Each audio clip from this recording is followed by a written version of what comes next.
For sure.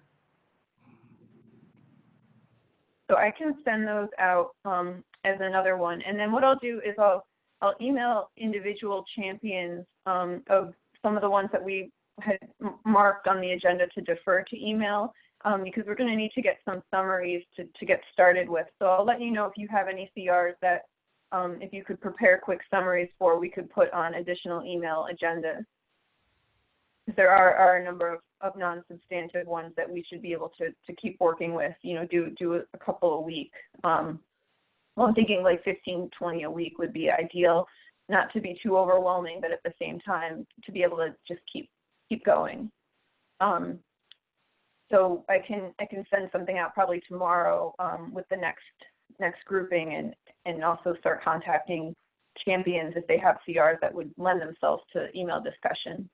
The second thing I wanted to bring up is that we just wanted to make sure that for last week's call with the cyanurates, the couple of CRs that were addressing imminent health hazards, so the way that we ended was that all 3 CRs that addressed that, we voted no.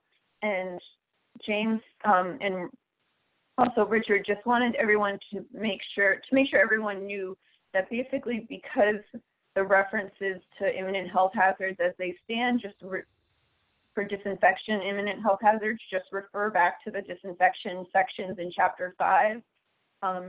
Basically, the 20-to-1 ratio that we've recommended a yes vote on, that would essentially be the minimum residual that would be necessary in addition to the 1 part per million for pools using cyanuric acid.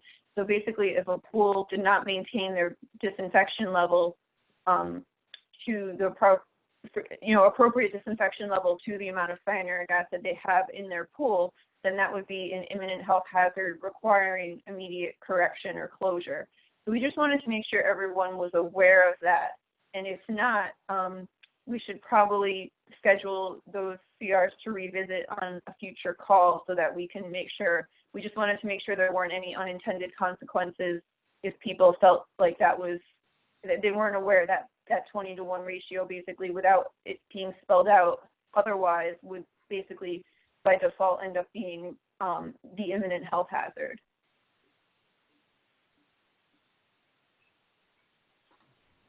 And I'll just say that yeah, I didn't know when I voted that that's what that was saying. It wasn't obvious to me, and the discussion on the call seemed to be saying a little bit different too, and that's why I think we probably should revisit.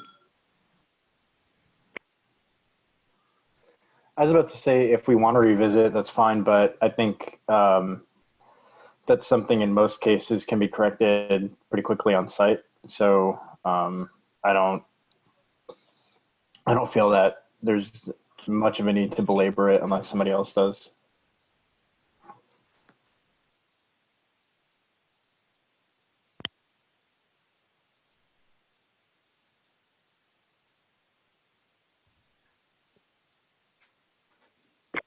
Well, if you had a 40-to-1 ratio, for example, which right now is not grounds for closure and which is within MAC policy, it would be pretty hard to change that to a 20-to-1 on site, depending on what your chlorine residual was.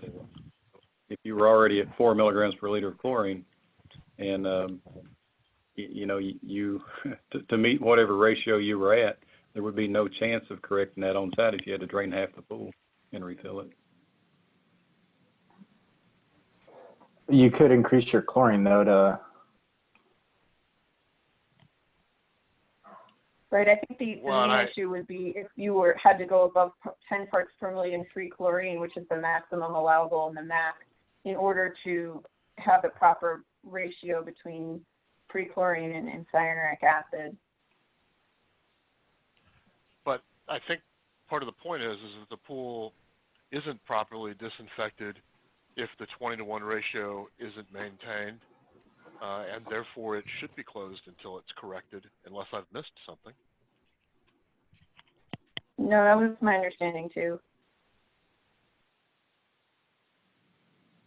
If you look at the actual risk curves that Richard presented, it shows that the curve is extremely flat in that area. I mean, yes, the risk does increase slightly as you change that ratio, and we opted not to go with the 45 or 50 to 1 ratio in favor of a lower one. But the question is, you know, whatever we're doing currently, you know, we would be twice as stringent as we had been with, you know, limited amount of flexibility. And, you know, it would just probably lead to a lot of pool closures because, you know, if you couldn't correct it immediately, you know, you'd have to close the pool. And I don't think that was the intended consequence. I mean, you know, honestly, myself, I would have probably voted for a 45 to 1 ratio if that was going to be a closure ratio versus a 20 to 1 ratio. I mean, I think there needs to be a target ratio, and I think 20 to 1 is good, but the closure ratio, you know, should probably be, you know, 45 to 1. And, you know, that was the last proposal that we voted on, was to put in a 45 to 1 closure limit. And at the time we voted, I wasn't clear why we needed it, and I voted against it. But, you know, understanding now why it's an issue, I think a 45 to 1 closure limit, kind of consistent with the current MAC, would be certainly something to consider, just from an operational and water use standpoint. But that's just my 2 cents. Okay, I think so that we don't take up too much time on this call, I think what we should do is schedule.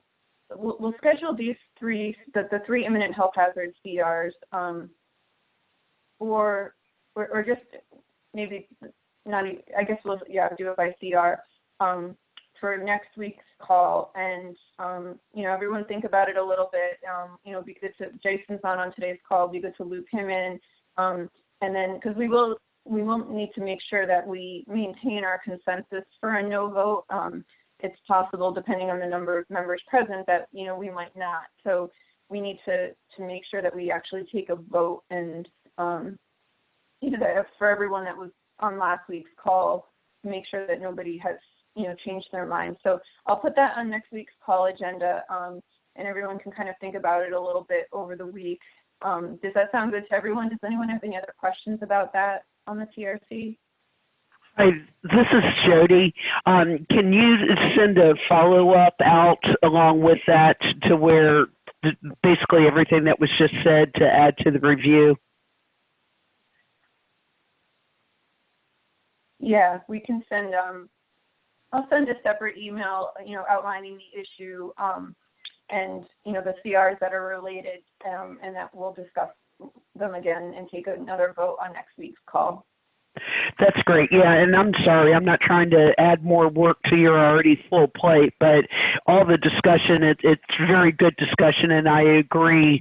But again, I would like to really weigh everything out and look at everything, and that would be great. Thank you. Sure. Okay, so those were the 2 things I had. So why don't we go into today's agenda? All of these ventilation CRs I had assigned to Ellen, mainly because there were so many of them that they were above the average number I assigned to all the other TRCs. That was her benefit of being the vice chairperson, I guess.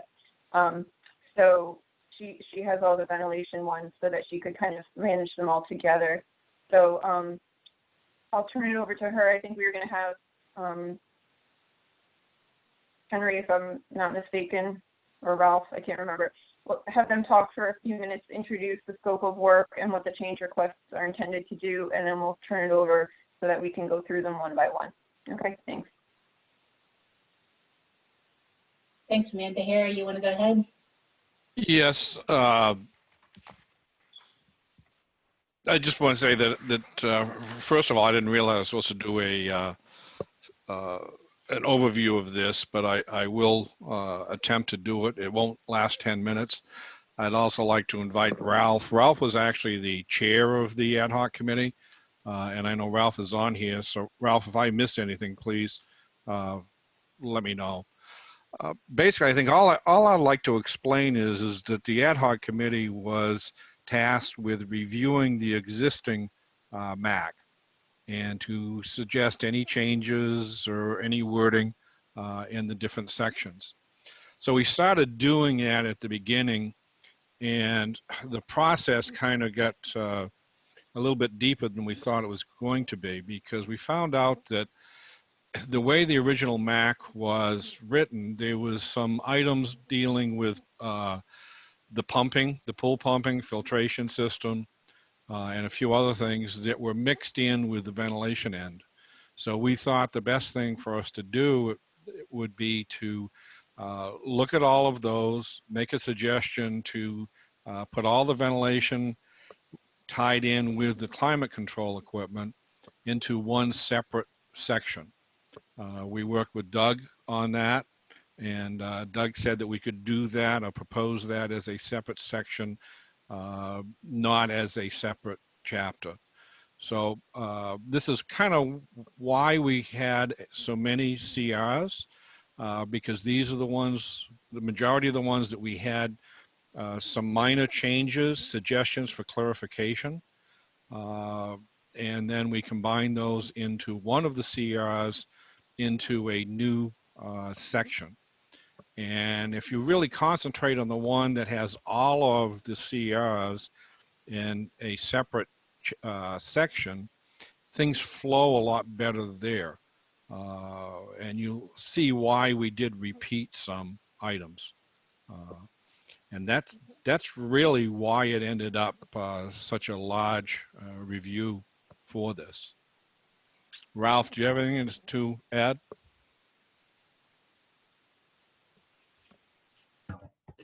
No, Harry, I think that's it. A lot of the effort was just the document itself just needed a lot of housekeeping and reformatting, and the committee reviewing it also obviously wanted to have a product that was at par with Ashrae. So a lot of information needed clarification, cleaning up, and then just reformatting. We thought some of the way it was presented was in an awkward format, so we tried to clean it up. So that's why we had a fairly significant overhaul required. Yeah. Yeah, and I also understand. I read a few of the comments from the main committee over the weekend, because we just got those on Friday, and wondering whether, being a health code, that a mechanical design process should be included in this. And I think, that was determined, I think, many years ago when you first developed this model aquatic health code, and it should be. But, Ashrae really has, in the industry, has been the leader in developing a proper design and ventilation air. So we've tried to make sure that in this, these changes that we've done, that Ashrae is the main process. Because even if you get into the International Building Code, if you really look at it in the format in Ashrae, they are copying and referring to Ashrae. Typically, as codes are updated, the International Building Code is usually a little bit behind the current recommendations of Ashrae, because Ashrae has to publish them, approve them, and then they see what's going on, and then their update kind of follows a few years after Ashrae has done it. And Ralph and I have been involved in the editing and drafting of the pool design part in Ashrae for what, Ralph, the last 20 years? And I know I worked with your father before you got involved. Yep. Yeah, maybe even 30 years at this point. Yeah, that's true. Yeah. That's true. So, so I don't know if anybody has any questions before Ellen actually brings you through the process of reviewing these. But either Ralph or I will be very willing to answer any questions for you. Yeah, I would actually like to open up that general discussion first before we get into the details of the change request. If you guys can see my screen, I excerpted some of the text from the Design and Construction Technical Support Committee. They reviewed all of these CRs and they rejected most of them. And the primary reason for their rejection, for the most part, was that they're thinking that the MAC is extending beyond the scope of where it should be. that these kinds of matters belong in a mechanical code or a building code or some other code besides the pool code. And some of their comments are here regarding that these things could be an Ashrae, they could be an electrical code. These are design criteria, and if it's a public health inspector who is evaluating these plans and evaluating these drawings, then do they even have the background necessary to evaluate them and to determine whether they're acceptable or not? And part of their comment then if they are going to be expected to make these judgment calls then on these plans, that more information needs to be provided in the annex to support them and to give them the knowledge that they need in order to do that. So I don't want to discount their comments because they're very realistic comments about the kind of load that's being put onto public health folks. But that is exactly what the CMAQ organization asked this committee to do, right? They asked the Indoor Air Quality Committee to write these sections and to get it to where we could help prevent air quality issues in aquatic facilities. So yes, there are concerns, but I think it's still a good direction for the MAC to go to put some of these pool specific things in this code. But I would like to open up the discussion to the rest of the TRC to say, what do you guys think then? Because we need to make sure we have kind of a common understanding, I think, of this issue first before we start dealing with the details. If I may, this is Ralph again. I actually understand and to a large degree agree with what they're saying. The MAC by definition is a model aquatic health code. So does HVAC belong in there? I get it. There needs to be a basic understanding of the end of things because that implicates the health because of the air quality. However, all of that is covered in Ashrae. So everything that's in the MAC currently, to a large degree, exists somewhere else and is technically redundant. That said, I think everything that's in there, if you want to, it's kind of pool design 101 stuff that honestly anybody actively engaged in this pool industry should know. If there is an inspector going through, they should be aware of certain things that should happen or need to happen so that you can get optimum air quality in one of these facilities. So while it's redundant to a degree, I think it's very useful information and it's not a very deep dive scientifically. So I don't think it's beyond anybody worthy to read it.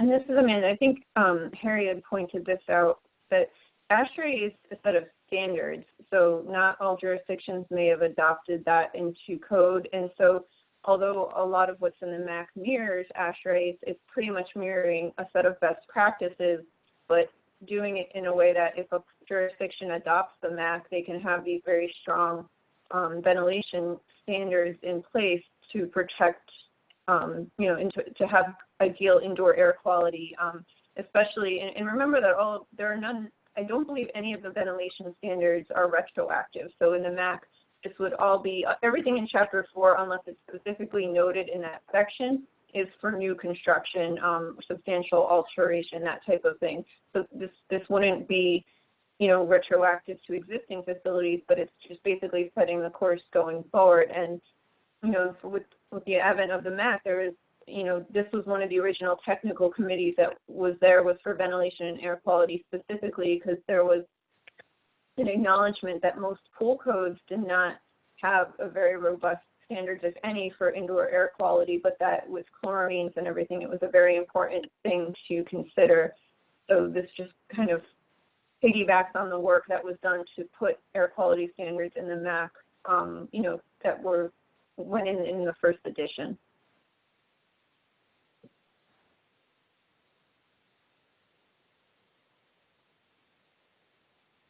Anybody else have any comments?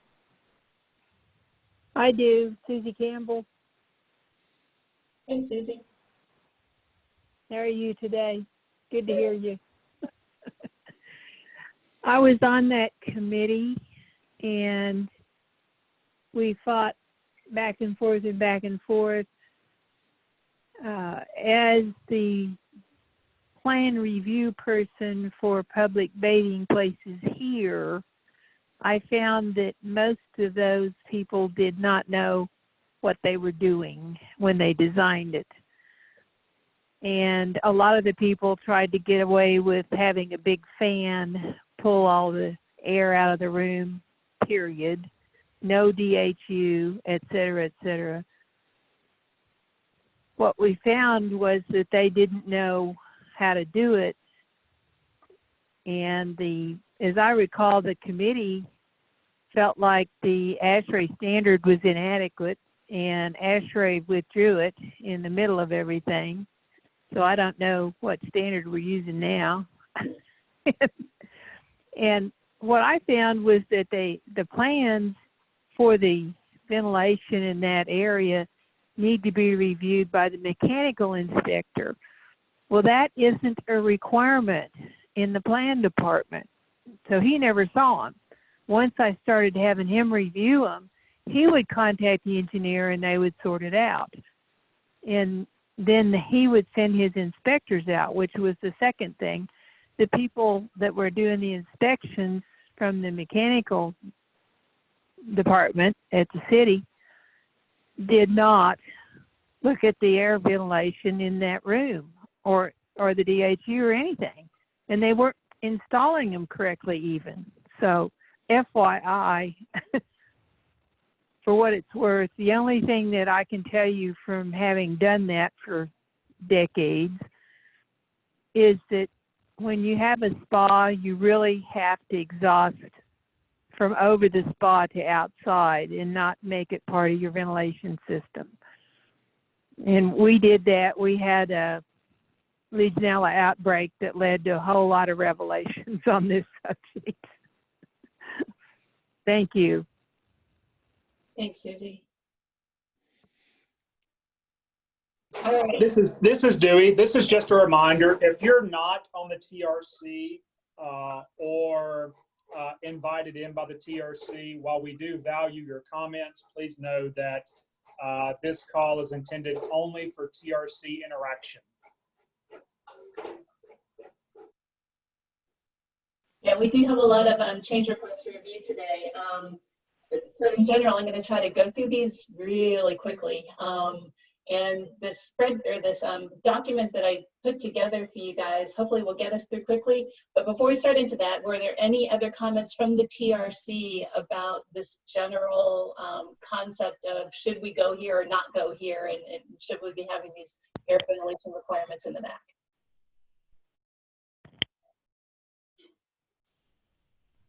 Yeah, hi, this is Kevin.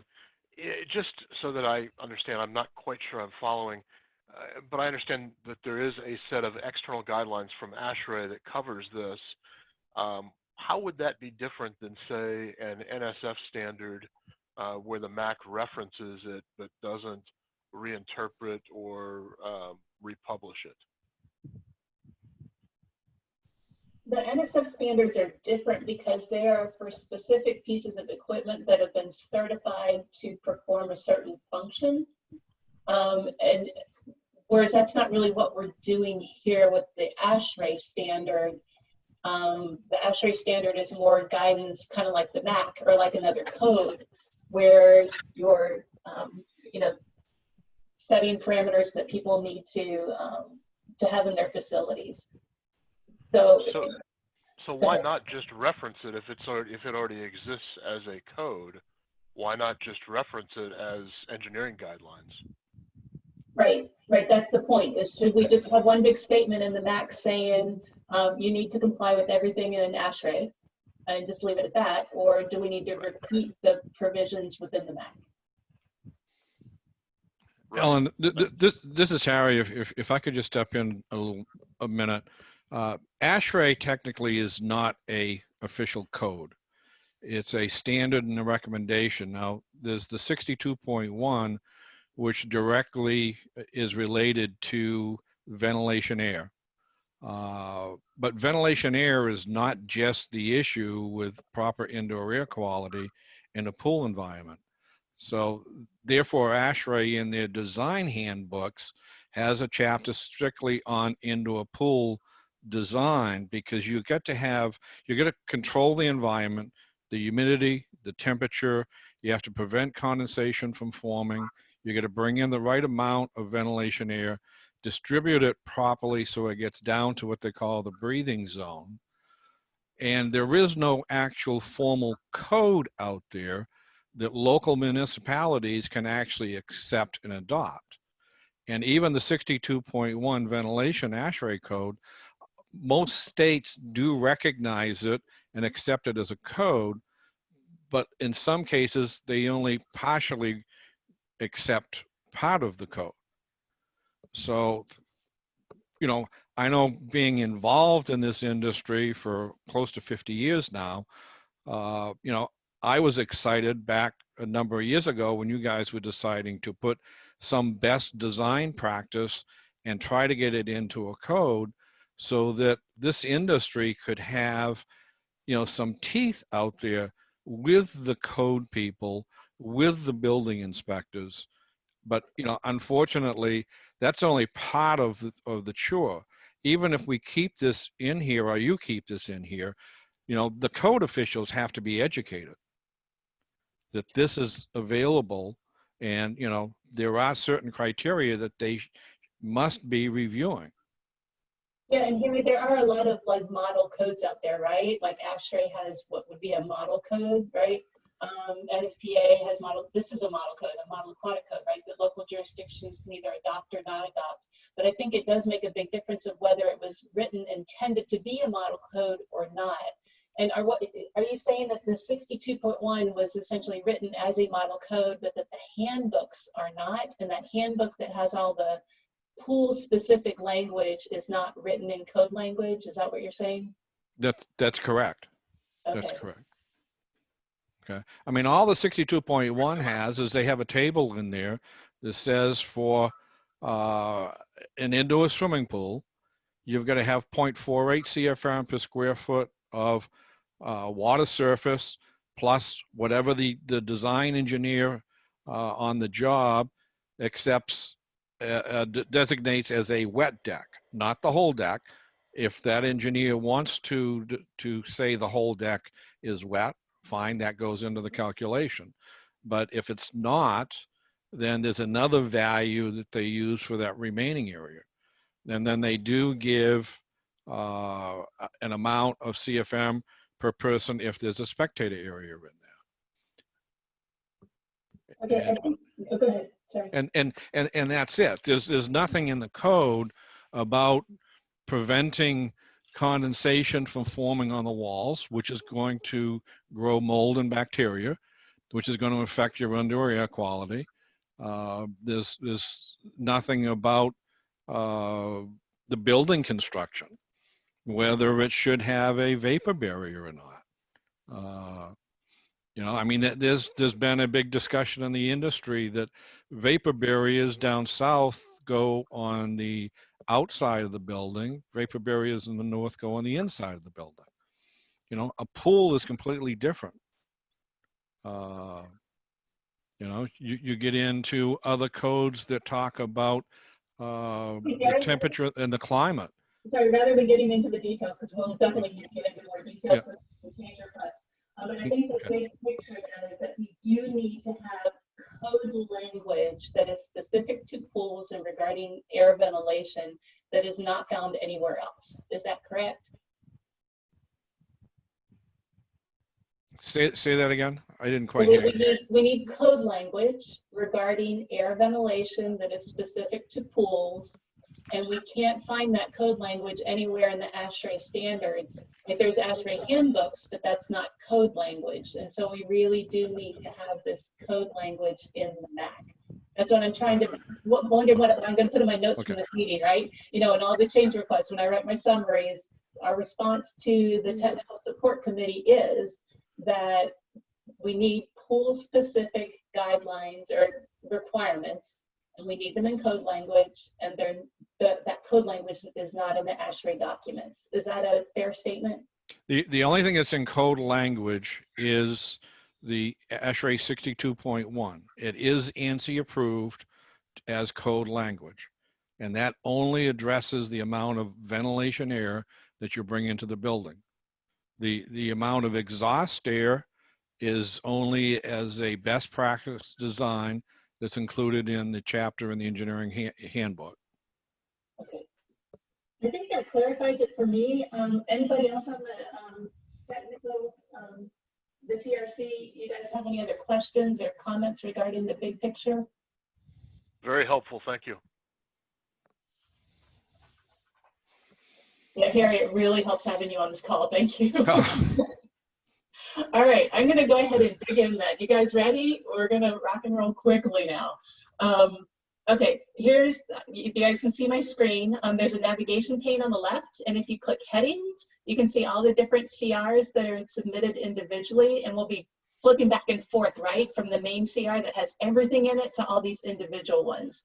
So I'm going to go down to the very bottom where we have this 462.0002.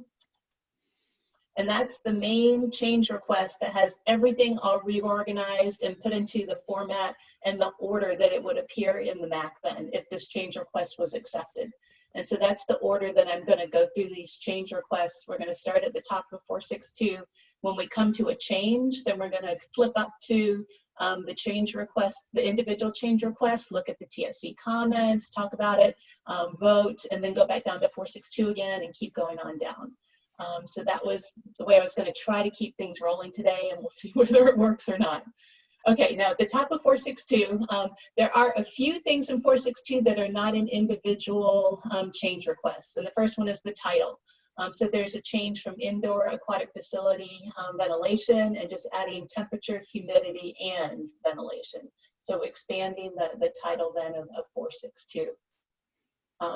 Any debate or discussion about that? Okay, in general, I'm going to give you guys about 5 seconds probably to respond. So if I go too fast, then yeah, interrupt me. Okay, I just have one quick question. This 462, that's assuming a lot of these other CRs get accepted, or can this pass by itself? No, it could not pass by itself. Okay, thanks. Yeah, it contains a lot of different changes, a lot of reorganization. I guess if we like it, we wouldn't have to vote for every single CR that was submitted by the indoor air quality, right? We could still do the reorganization and just not change that specific section. So we could still move it to where it is in the new organization, but we wouldn't necessarily have to accept every single change request. But if we don't accept any of them, obviously it makes no sense to do the reorganization, I don't think. I don't know, maybe it does. Harry, would it still make sense to reorganize everything if we don't accept all the others? I mean, there's very few new items we've put in here. It's basically all clarification. Yeah. How about we'll cross that bridge when we come to it? Is that okay with you guys? Because I was thinking we'd vote on 462 at the very end. So we would go through all the individual CRs in the context of 462, and then we would go back at the very end and do a vote on this last big one. Does that sound all right? Yeah, I think that the last big one basically is okaying a individual section, which is 4.6.2. And at that point, you've already approved either moving something over into this section or the changes that we've suggested. Yeah. Okay. Does that answer your question then? Okay, and I assume we can go ahead. All right, so we have the very first part of the first one is Ashrae 62.1 compliance, which we were just talking about, Ashrae. The first change request that appears in here is the change request number is 4625-0001. And here's the text for it. And I'm going to go ahead and flip up to there so we can see all the debate about it. So we're at 46251. Wow. I thought it would be quicker looking through these. There we go. Sorry. I'll be quicker, hopefully, in the rest of the meeting. Okay, so here's our first change request that we'll need to vote on. The change is to add in this extra little section in here about weather data. Ashrae dehumidification weather data for the facility geographical location shall be used when calculating the effects of ventilation air to the spaces being introduced. This will be added to the evaporation load of all water surfaces when sizing the climate control equipment. Which, yeah, it sounds like, 101, right? For as far as building a ventilation system. But the TRC did vote no on this. They're saying it's not technically defensible. A lot of their arguments had to do with that scope of the MAC, right? Does this really belong within the scope of the MAC? They also had a comment about no justification has been provided to substantiate the request. This was also a continuing comment regarding the change requests. There is that section on all the change requests for substantiation to support the changes. And the committee was just so overloaded, right? There's so many different change requests that they just did not get to those justifications. And the TSC in general, and every single one of these, they're like, you didn't provide justification. You didn't provide justification. So I feel for the committee, right? On both sides, that it's great to have that justification there, but it also takes a lot of time to write that in there. But they are saying that it needs supporting justification. They were saying they should be divided to separate the updated Ashrae reference, which they certainly agree with. So changing it from 2013 to 2019, they have no problem with that. But they think that they should be able to vote separately on that versus the addition of the 5.1 section there at the bottom.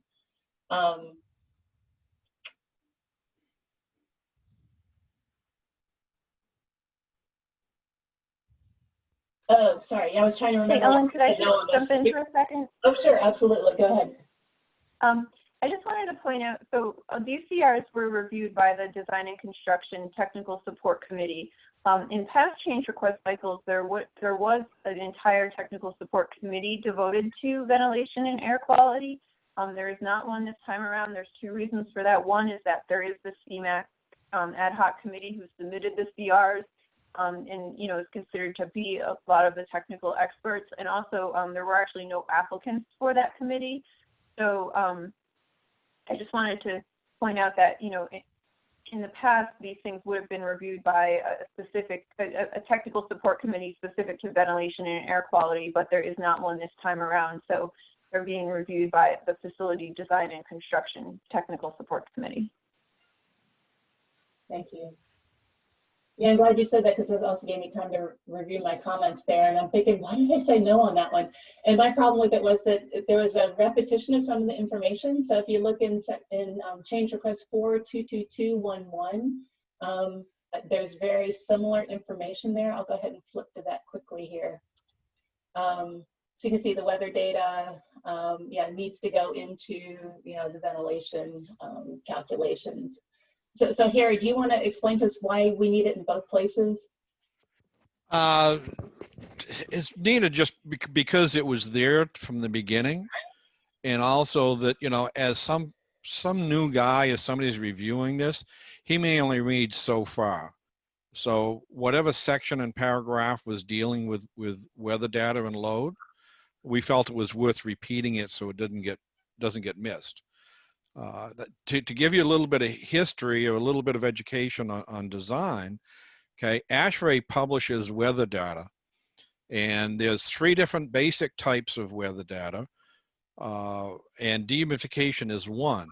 Now, if you're figuring the ventilation air, the effects of the outside air to the building and the lobby and the office area and the locker rooms, you use a cooling weather database, which is different than the dehumidification. We are trying to control the humidity into the space because of the evaporation of the pool and the effects of the outside air. So this one room that's inside this aquatic facility uses different weather data than anything external to the building. And a lot of engineers and young engineers don't realize that. They just, they have a set of they have a computer program that typically only allows you to use one set of weather data. But into a pool application, you must use the dehumidification weather data in that one room. So this is why we felt it was worth repeating it and spelling it out in this code of what type of weather data to use.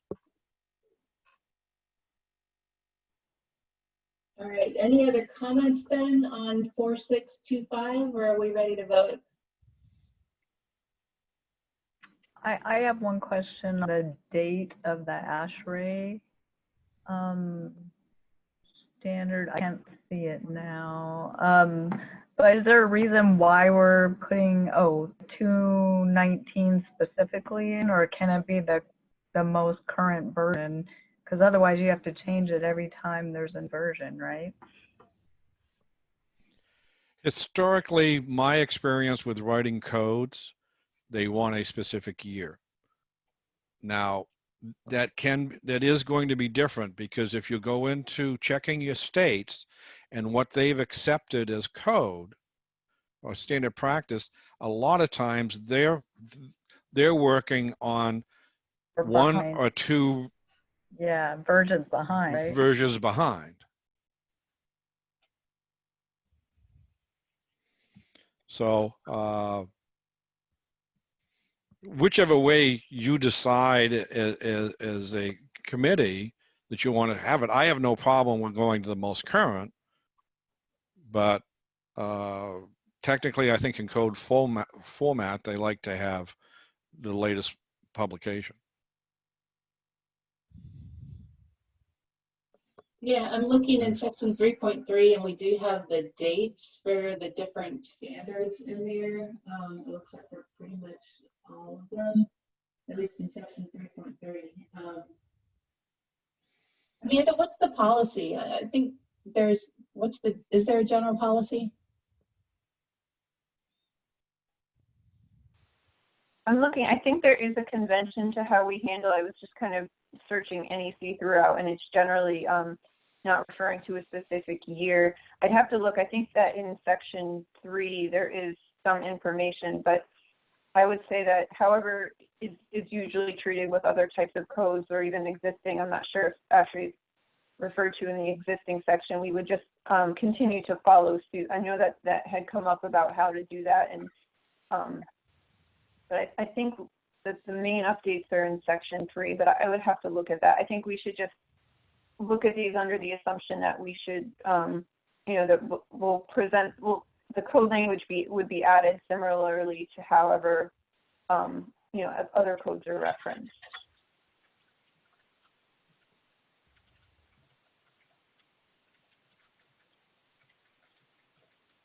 So if I put in my notes that the reference date may be removed if possible, something like that during the format. Yeah, I'll have to take a look and see, but I know that that there is a convention, I believe.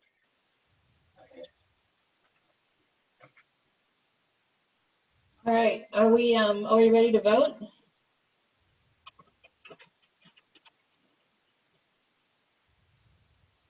Okay, does anyone object to this change request?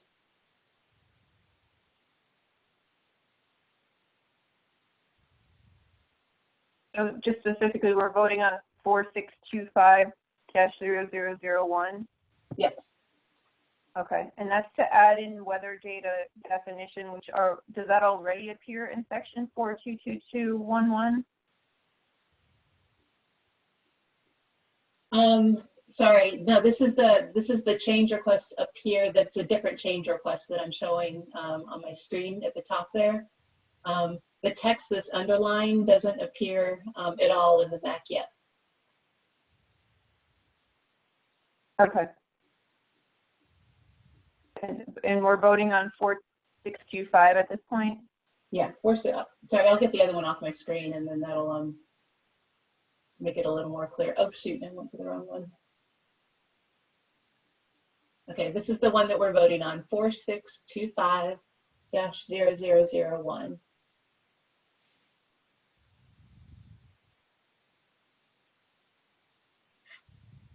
So I didn't hear any objections. So I'm going to take that down as a unanimous yes. And we'll go on to the next one.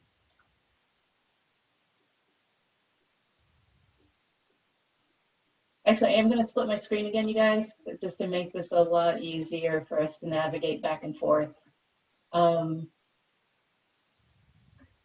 the next one is this section 4626, and it's changing the title of this section. And so the change request is 4626-0001. And so now I'm going to put that at the top of my screen, 4626-0001. So the only change here is to change the title from air handling system design to temperature and humidity control. The TRC, the Design and Construction Committee, still did not say it was technically defensible. They disagree with the proposed title change. They think the title temperature and humidity control does not adequately address ventilation, exhaustion, outside air issues addressed throughout 4626, and they vote against this.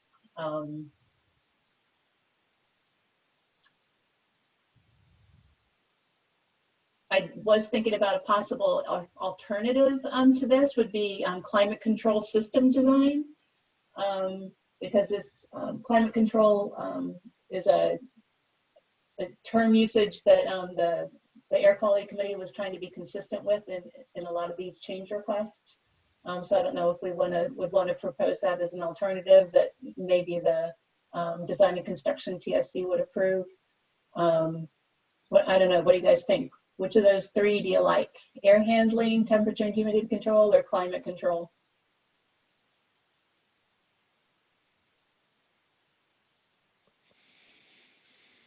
Could I make a third suggestion? This is Harry.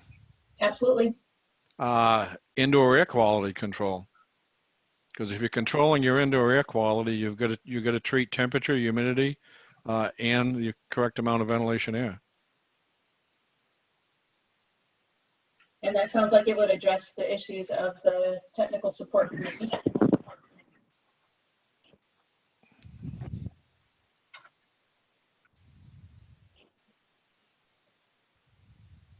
Okay, so I'm going to highlight this new text here. And any discussion before we take a vote on it?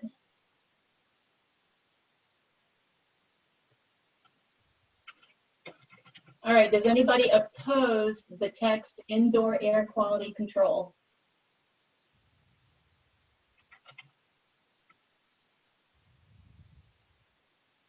Okay, so Amanda then, so this is 4626-0001, and the vote would be a unanimous yes. And this is as modified to indoor air quality control. Yes. Mm-hmm. All right, let's keep going. Next one is 46262. So this there's a new text that's kind of piecemeal in this paragraph here, and the change request is 412-322-001. So I'm going to pull down that change request now.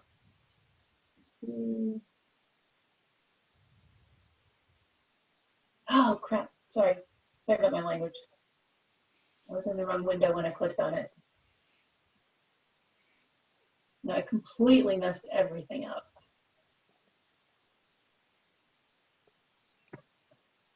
Sorry, guys. I'm really hoping I'm going to get better at this.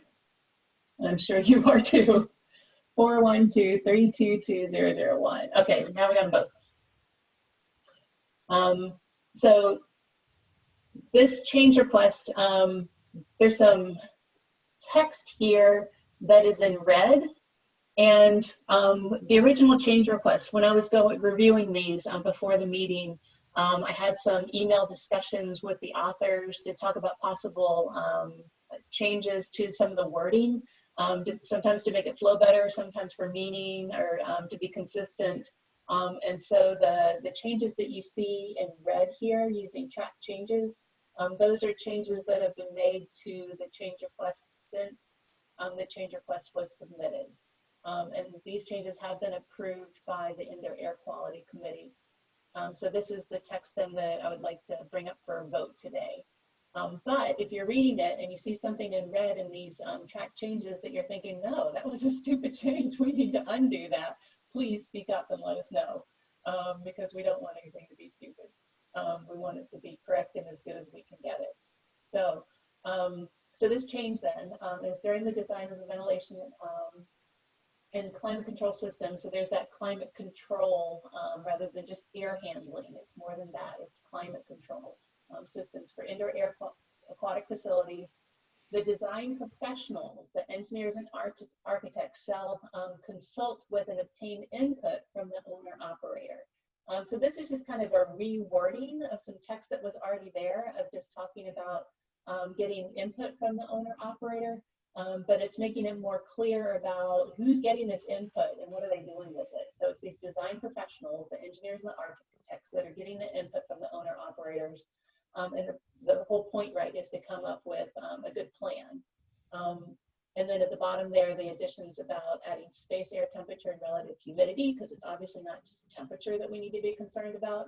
And then adding a statement about a design criteria document shall be written as a result of these consultations, signed off by everybody, and become a permanent document to make sure everybody's working off the same page. So for me, I think it's all pretty much common sense, right? You know, things that you want to do.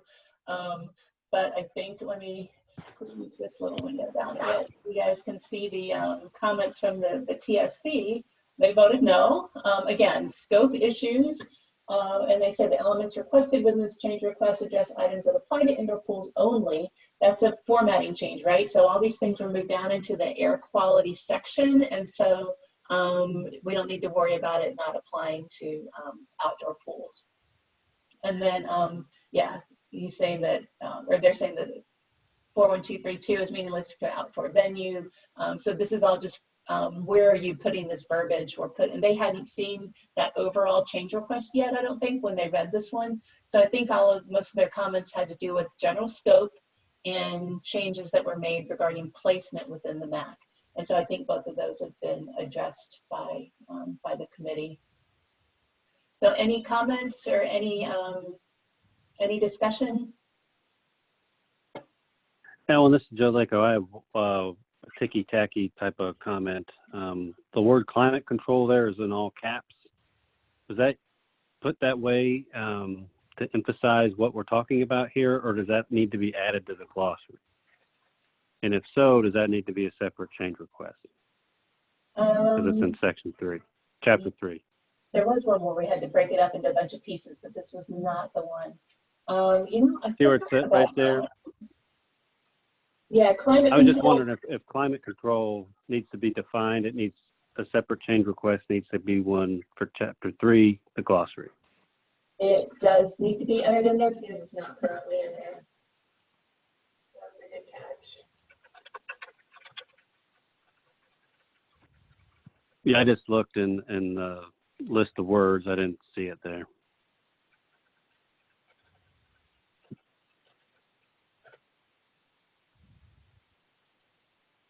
So we can't submit new change requests now.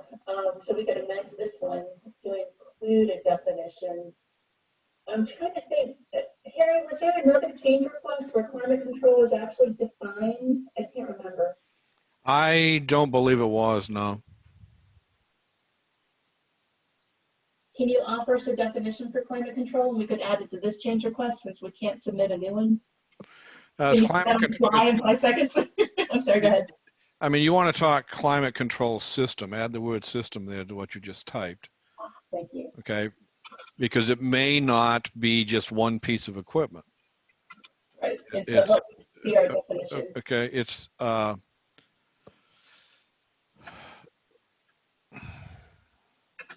You want to work on it maybe during the meeting and come back to this one? yeah. Hey, just give me half a second here. Okay.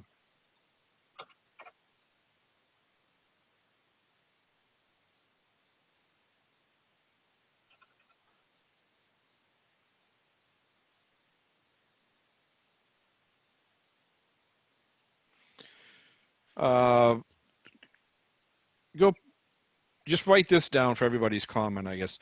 Pieces of equipment in its entirety, in their entirety, that control the temperature, humidity, and introduce ventilation air.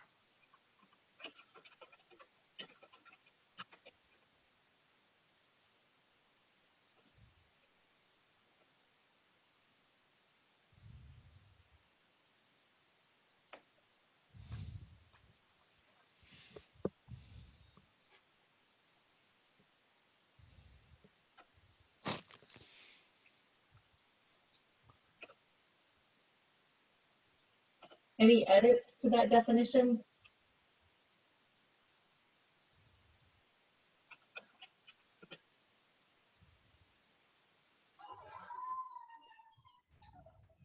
All right, are we ready to vote then?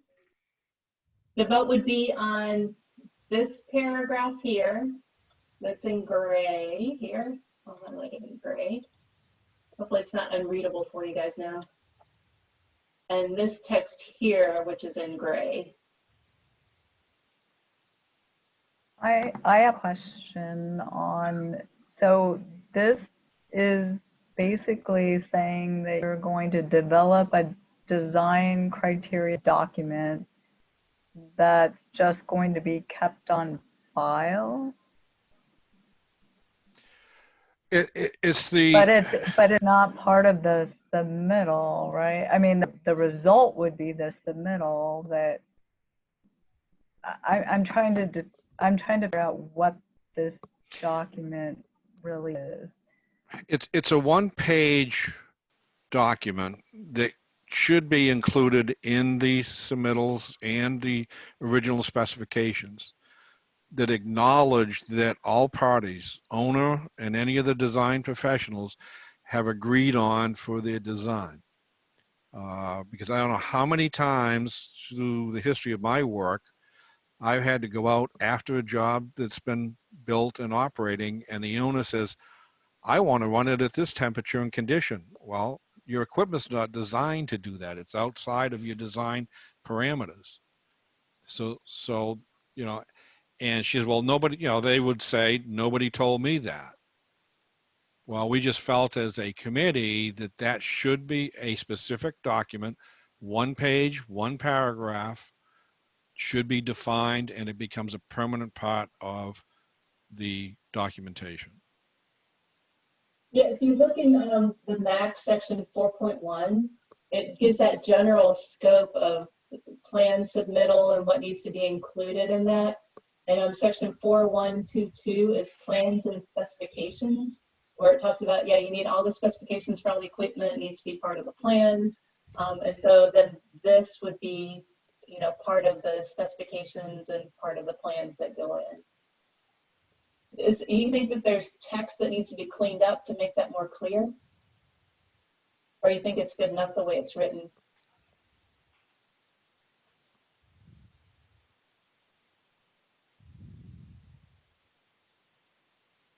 I only got your copy 10 minutes before the meeting, so I haven't read these all in full. So I don't know if it's clear to me.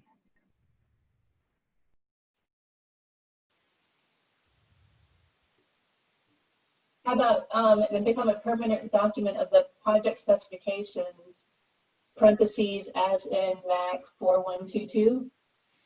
Yeah, but Alan, you don't want document specifications, because that's including your final design and all the pieces of equipment. This is the information that's needed before an engineer starts sizing and selecting equipment. These are the basics. So are you saying that this wouldn't go into the plan that would be submitted for approval? It Right. should be part of the written specifications. Yes. Specifications are part of the package that's the plan that's submitted. Right. But I think the point was, for this being here without much more detail, is before anybody starts working on designing a system, this needs to be documented and agreed with all parties. It's too late if nobody puts this together until the specifications for this specific job is written. Yeah, I think it's clear that needs to be done. It's just a matter of that documentation and where it's going. I think it's at your question. Yeah. Was it Marsha that was asking the question? Guys, Ralph here, if I may, the chances of an owner seeing the bid documents and the specifications are pretty much nil. So without this, there's no paper trail for what the expectations are from the owner. So if the design team doesn't talk to the owner and the owner given a chance to tell them exactly what they want, they may make some assumptions that gets onto the bid documents. And as Harry mentioned, it goes off in a direction different to what the owner's expectations are. Yeah, I mean, a lot of times the owners meet with the architect, but they never meet with the mechanical engineer. And the architect doesn't necessarily know what questions to ask for the mechanical engineer to design the system properly.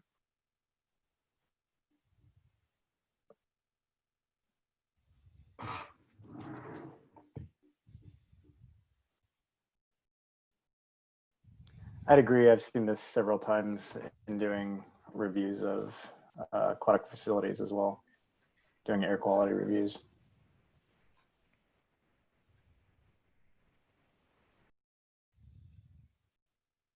So is the paperwork text here good enough then to cover the intent? It sounds like it. I've actually been able to find the document. I think there may have only been one client that I've worked with that hasn't been able to find that. It's usually written out somewhere. But to I think Harry's point, it's not always done completely. Not everyone has always seen it or has kind of signed off on, yeah, I want to design it to that temperature point. Or with, you know, maybe a 200 spectator, you know, capacity in mind.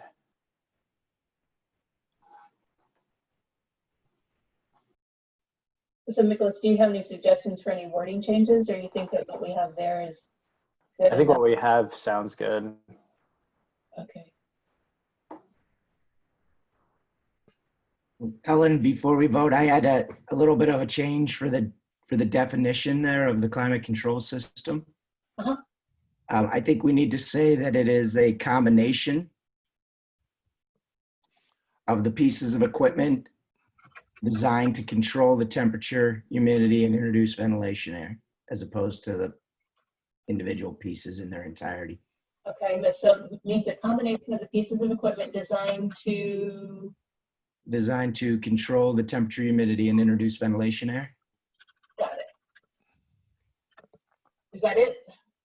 Actually, Ellen, we missed exhaust air on there too. So maybe control the temperature, humidity, introduce ventilation air, and exhaust air.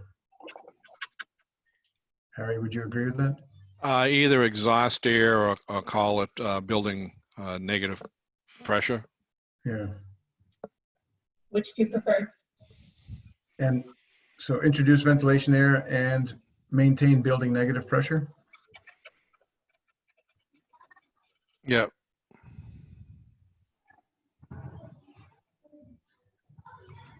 I think that's pretty solid. By writing maintain building negative pressure, is it mandating that the building has negative pressure at all times? Yes, and Right. it should. I know that's the idea, but Right. but it doesn't always happen. And so Well, does that mean you close down the building if it doesn't? I'm just saying if it's written this way. And maintain proper building pressure. I think exhaust might be a better way to do it because you're supposed to have negative pressure, but things happen that doesn't always work out. And exhaust is can be by a separate piece of equipment too, so. But to that point though, isn't the climate control system designed to maintain negative pressure? Doesn't say that it operates that way all the time. That's a good point. It should be designed. Defining the system as being defined to maintain negative pressure, which I think is the goal for everybody. Yeah, that's what I was asking. I think you're right, Joe. If that definition is for just a design definition, then we're probably right. Sorry, could have kept negative pressure. As long as it doesn't show up as being defined as something that you have to always maintain, I guess. Yeah. All right. Any other comments before we vote? Can I ask a question? Yes, Susan, I'm not sure because I don't know if do we meant to have you muted or not. Only the TRC members and Harry and Ralph were specifically invited to come to the meeting today. If we accepted comments and questions from everybody on the call, then we would never get through these CRs. I apologize. All right, TRC members, any objections to voting? Any more comments? All right, so I would like to propose that we vote on the text that is highlighted in gray here on my screen. The new definition for 3.2 would be climate control systems, means a combination of the pieces of equipment designed to control the temperature, humidity, introduce ventilation air, and maintain building negative pressure. And then I'm not going to try to read all the text for the main paragraph there. That would be the changes that were originally made. And these are for change request 41232-0001. All right. Is anybody opposed to this change request? Oh, real quick, this is Amanda. Is this proposed to be relocated as part of the change request? I see the same section on 46262. Not yet. The whole reorganization is going to all be under that one change request for 462-0002. So this is just going on the technical merits of all the individual pieces first, and then all the reorganization at the end. Okay.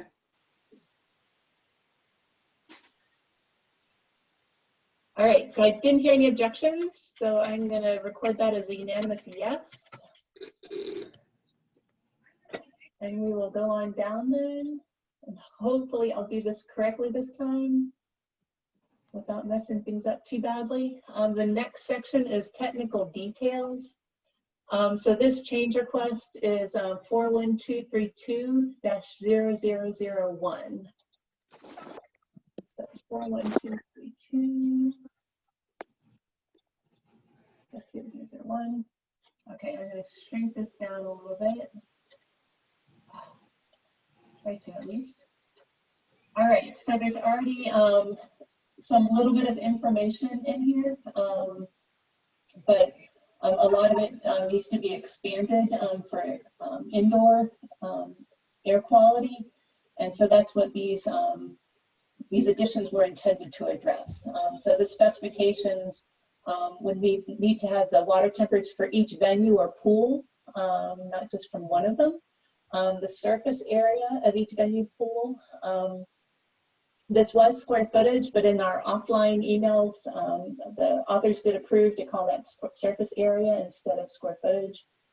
The space design would include listing each room size, length, width, height, statement that a vapor barrier is included in the construction of all interior and exterior wall and ceiling surfaces. A statement that all windows are at least double pane and include a thermal break along with the U value. A listing of all wall and ceiling construction R values. And then number 4, design desired dry bulb and dew point temperatures. So dew point was already in there, but adding in the design/desired. And in 5, same thing of adding in the words design desired for relative humidity. And then 2 more additions to the list. 6 is type of water treatment. And then 7 is wet deck area as defined in Ashrae 62.1. which defines this area as the area surrounding the pool surface that is capable of being wetted during pool use when the pool is occupied. So there were no public comments for this. The technical support committee, the design and construction committee, they voted no, again, scope issues. And then they had comments regarding the individual elements there. So let's go through those. Number 1, they agree with the proposed language change of saying for each venue or pool. For item 2, they wanted surface area, and that change was made. 3, this is, a lot of new requirements in here, and they're saying the proposed space design requirements are meaningless in an outdoor venue. Again, this is an organizational change, and so these things were moved, and so that organization is not an issue anymore. And that's all they had on that one. And then for 4 and 5, which, yes, you can still see, these HVAC design criteria that will be included in the building HVAC design, but mechanical consultant rather than aquatics consultant. So this is a scope issue again, that they just brought up in the individual lines. And then they're saying that the type of water treatment, they suggest that it be further detailed into type of filtration system, primary disinfectant, pH control, and secondary disinfection system. That change was not made subsequent to getting their comments. There wasn't really enough time to fully review their comments and figure out how to change things. So think about whether you think we need to add those to the change request or not. And then for number 7, they would like to, let's see, yeah, the whole definition of wet deck area, it is different.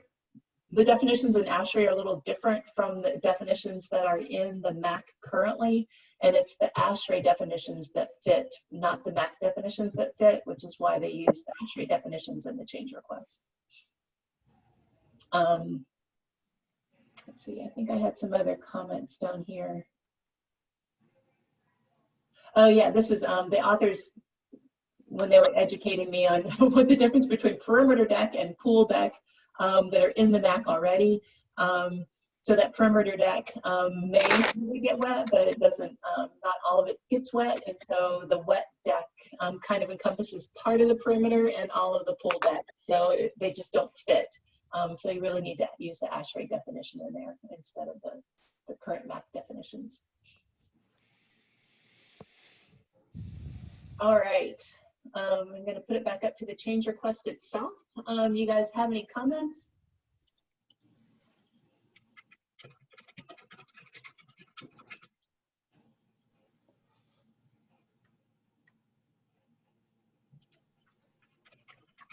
All right, TRC vote. Does anyone oppose the change request? Sorry, Amanda, for your follow-up. Sorry, Ellen, sorry. Ellen, sorry, this is Joe. I couldn't get off mute quick enough there. Sorry. I did have a question on number 2 in the definition. Should length and width be eliminated from that and just leave it as surface area? Thinking all the odd shaped facilities that are out there, do we really need length and width, or just surface area is pretty self-explanatory? I don't think it's needed. I'd be fine with taking it out. Harry and Ralph, what do you guys think? Are you guys okay with taking out length and width? Just, it's nice to have in case something comes up. I mean, if you're talking on ventilation air and some of that stuff, and you're using an evacuator type system in your design for the exhaust, it's nice to know what the length of the pool or the width of the pool is to size your benches if those are used, or your deck exhaust on the evacuator system. It's just, I mean, if the mechanical engineer's got a set of plans, he can always read it and scale it off, but. Yeah, I can see how like if you have a really long skinny facility versus a short fat one with the same surface area, it could make a huge difference with your air ventilation. And it's really important. So Joe, are you opposed to leaving it in there? Well, I think the space design, length, width, height is important, maybe more so than the venue itself. I just think of some of the odd shaped wave pools or lazy rivers or, activity pools and that. Are you just averaging length and width on those? Or I don't know that it's necessary. I think the surface area is the key point there. That's where you're going to get your evaporation and everything else. Now that the building size certainly is a little bit different. I mean, I don't really have a problem putting that in because, like you say, we do need the surface area for your evaporation end of it. And I'm not opposed to leaving it. I just don't, if we don't need it, let's not leave it in there. Ralph, your thoughts in this?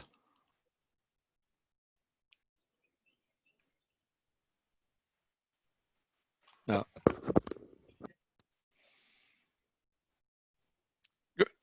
Go ahead, Alan. My apologies, guys. I stepped out for a sec. Okay. Ralph, what we're discussing is under item number 2, we've got surface area of each venue. Venue is eliminating the requirement for the length and the width. Is it necessary? Yeah, it's a good point. Area by definition is length times width. So. Yeah, but a lot of your wave pools, you've got odd shapes and stuff. Yeah, that's a good point. Yeah. Yeah. So. You guys not opposed to eliminating that text then? Yeah, I'm perfectly fine with that. Surface area covers it pretty well. And should we add water venue / pool? I think it's assumed in here. Okay.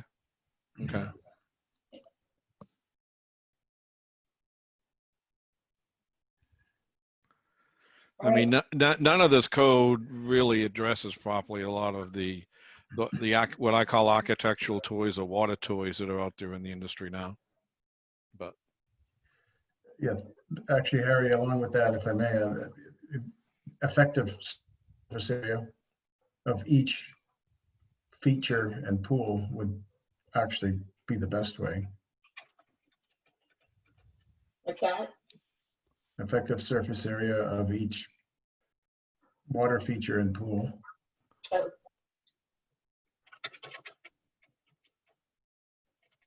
How about water feature / venue pool? Okay. This is Amanda. I think for Mac, it might just be worth using the term aquatic venue instead of venue / pool. Aquatic venue? And that's a defined term in the Mac. There we go. Okay.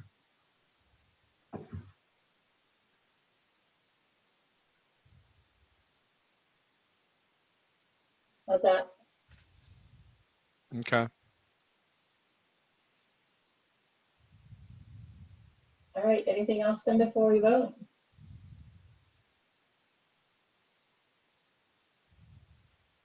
Okay, so the vote would then be with the text that's currently showing on my screen with the changes, using cap changes there. This is for 41232-0001. Does anyone object to this change request? This is Amanda. I don't object. We should be consistent in numbers 1 and 2 and just use aquatic venue. Make that change in 1 as well. Aquatic venue.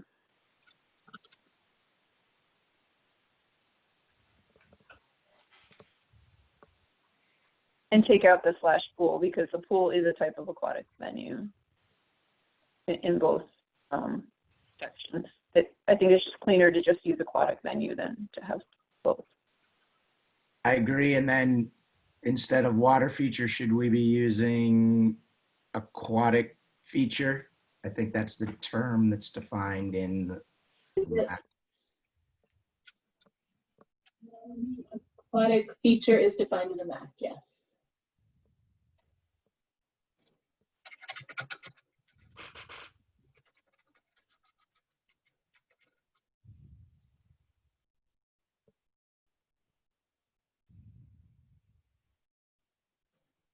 Okay, now we're ready to vote. Okay, anybody opposed to this change request?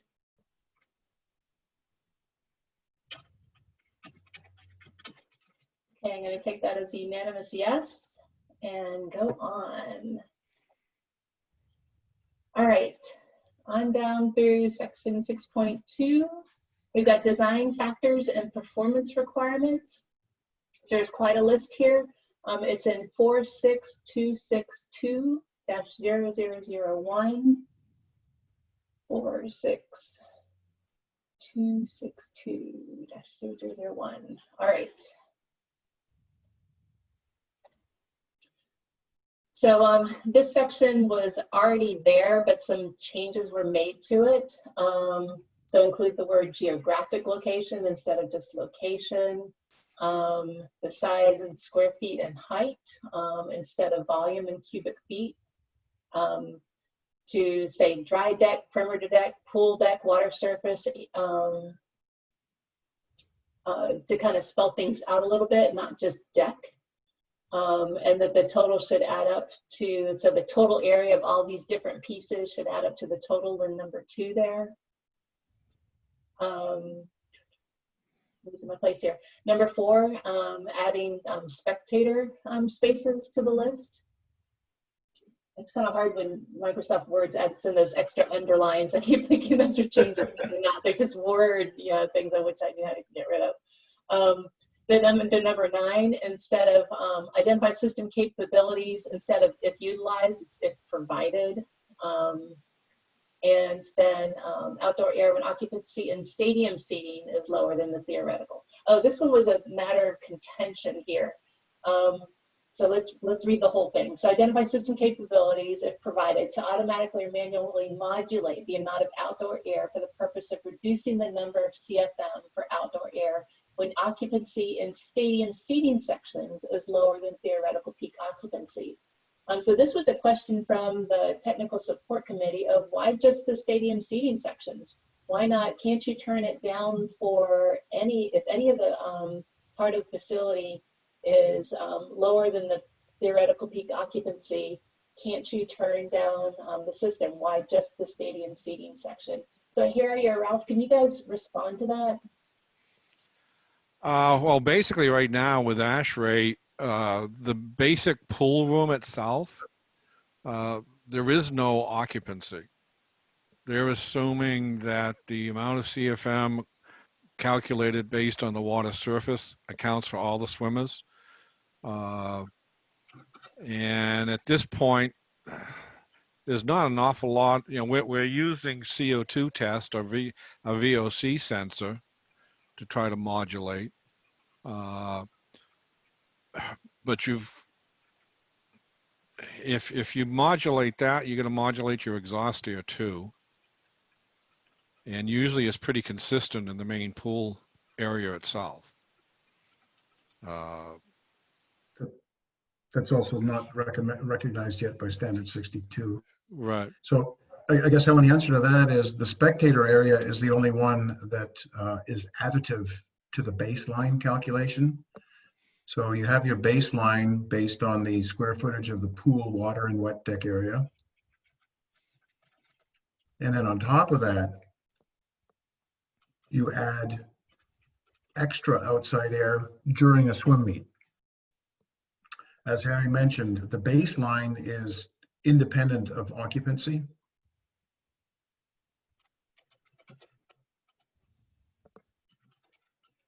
Yeah, because as far as the theoretical peak occupancy in the map, right? Yeah. That term is used for people in the water as well as people out of the water. And so I can see how that could lead to confusion then of, okay, well, when you're doing your, air calculations, you don't really care about the people in the water. Well, you care about them, but they don't enter the well, what you're trying to do is you're trying to control the chemical off-gassing off the water surface. And it's not really contaminated due to the swimmers or the people that's down there. Where with your stadium seating, it's a lot denser amount of people in most cases, unless you're at a meet down on the deck. So that varies greatly. This is Amanda. If you go to the definition of theoretical peak occupancy in the MAC, it includes, it also includes occupants of the decks, and it specifically calls out stadium seating as well within that definition. Right.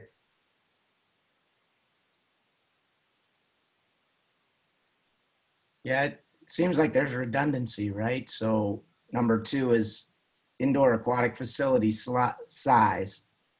And then number 3 is talking about square feet of all those areas, but adding up to the total area in number 2. But that, if we're adding height to that, then the square feet in number 3 doesn't make sense.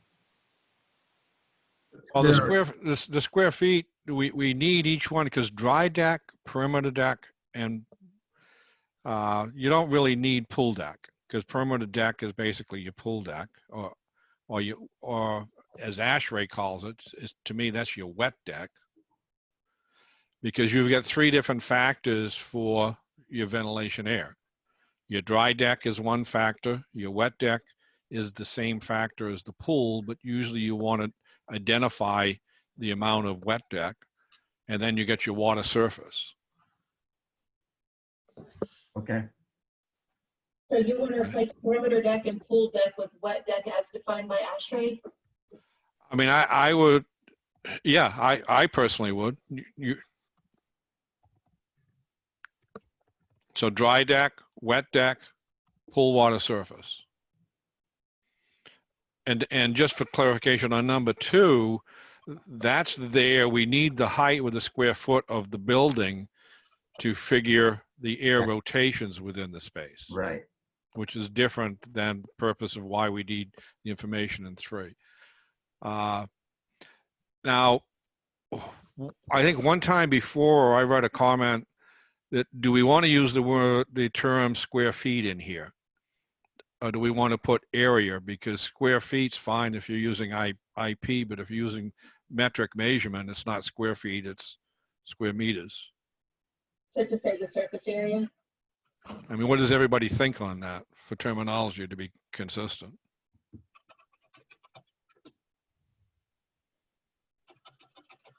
I would be in favor of that, Harry. Yeah.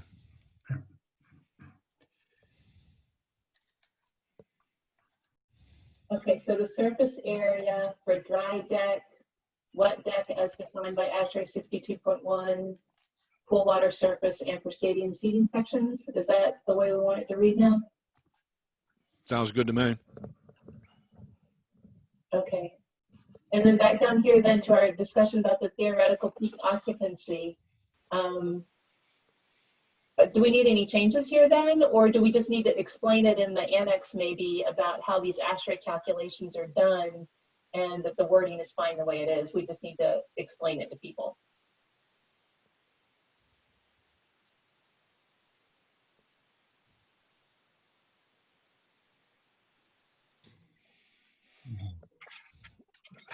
I guess it's up to the TCS if they want to have a more defined definition in the annex section. I mean, we can certainly provide that.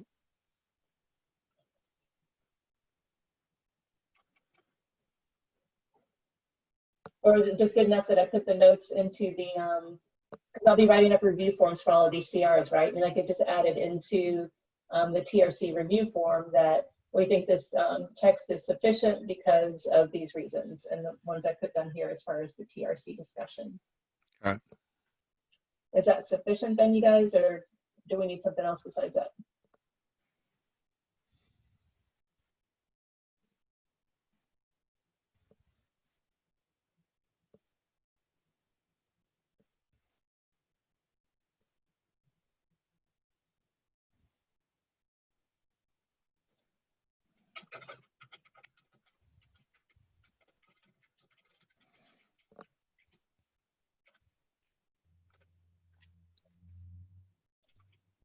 Okay, In the absence of any more comments, you guys are ready to vote on this? Or any other comment? Oh, we didn't even make it to that last one, sorry.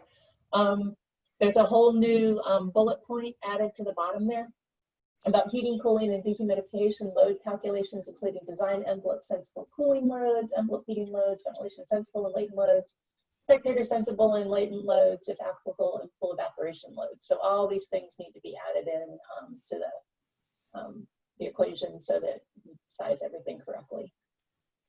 So let's see. I think the only one specifically that the TSC had an issue with was surface area. They agree with geographic.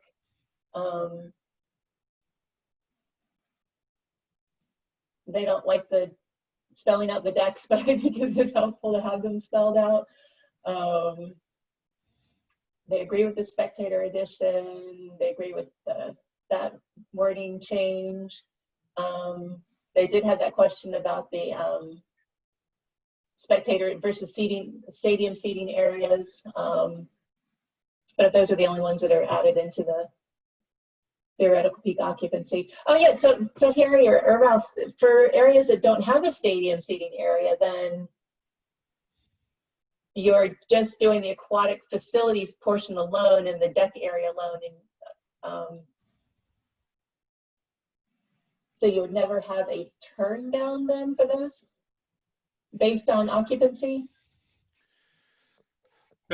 Basically, I think the industry always can figure that in that case, that's your minimum, because all your Ashrae calculations are minimum recommended. Engineer can go higher than that. Now, with some of the new products that are out there, like the paddock evacuator system, and some engineers are designing that on their own too, you can use a VOC sensor, and if all of a sudden you've got a higher VOC, it could ramp it up even more. But typically, they don't go down below your Ashrae calculation if you don't have a spectator area. Do you find that, Ralph? Yes, absolutely. That would generally would be breaking the law if you're bringing less than code. But I think, so some of these venues that we have, fundamentally, I think it comes down to whether a facility has swim meets or not. If you're hosting swim meets, you generally have a spectator seating gallery of some sort. And during the swim meet, that's when we have to, when the spectator gallery is occupied, that's when you need more air than the baseline. And, you know, a lot of the facilities that are YMCAs or things like that generally don't host swim meets, so they don't have seating areas. So it almost comes down to whether a facility has a swim meet. Okay. So what I wrote there, is that correct then? The Ashrae calculations are all minimums, so you would not have a turn down if there are, sorry, I didn't do that English well at all, but if there's no, if they're not, sorry, you wouldn't have any turn down unless you have a seating area. Correct. Okay. Yep. Okay. All right, so I think that addresses the issues then from the TSC.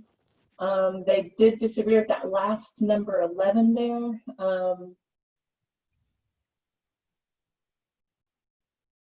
Yeah, this is all the scope thing of this should be part of mechanical code. That was a scope question or comment. All right, I think then that we are ready to vote on this unless anybody has any more comments. I agree with the TSC that I think we should, I don't see why with the definitions of deck, dry deck, perimeter deck, and pool deck that are in the MAC, why we wouldn't use those instead of referring to an Ashrae definition, which someone would then have to go and figure out what that is. If you look at the definition of dry deck, perimeter deck, and pool deck, you know, perimeter deck pretty much is also mentions that it's referred to as wet deck area. Yeah, but I don't see why we wouldn't just use those terms. Yeah, except that perimeter deck is partially wet deck and partially dry deck. And so that's where the difficulty is, because Ashrae it's the Ashrae definition that needs to go into the calculations, and they have their definitions different from the MAC definitions. Yeah, but if the original wording, before we made that change to the Ashrae, if that original wording includes all three of those, then it, by definition, would incorporate the Ashrae definition.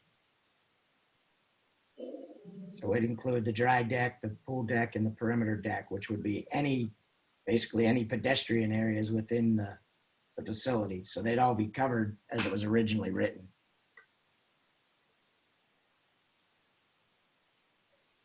Harry, Ralph, I need your help here. You got to realize that the members on the committee, the ad hoc committee, people that are dealing with these projects every day, and the wet deck and dry deck is typically what's used in the industry. So we're trying to add consistency to the MAC, to what the design professionals are familiar with out there in the field. So maybe we need to add the definitions, the Ashrae definitions for wet deck and dry deck then to the MAC? Well, the MAC, the deck definition includes a sub-bullet for dry deck, perimeter deck, and pool deck. And perimeter deck is defined as also being known as the wet deck area. But I think if we were going to make it consistent with Ashrae, if it's not, then we should do it by changing the definition and not creating more terms to put into a specific section that's not consistent with how the deck is referred to in the rest of the MAC. Ralph here. Item 3 fundamentally is telling them to meet local code requirements for outside air. Maybe we should just say that.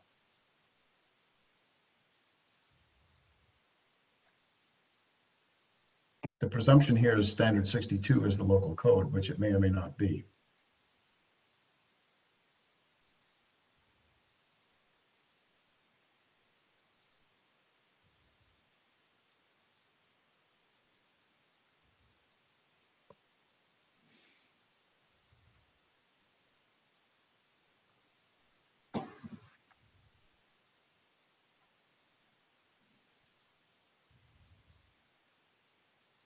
The original change request did not delete pool deck and wet deck, or perimeter deck and pool deck, right? It just,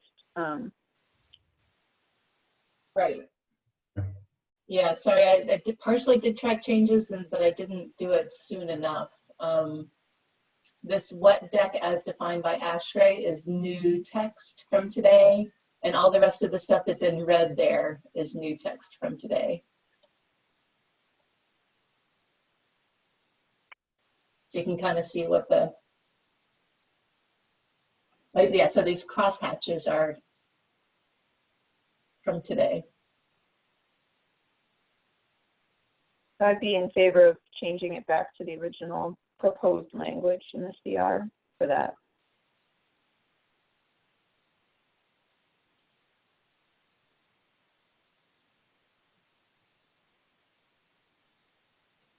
So undo this. So the definition of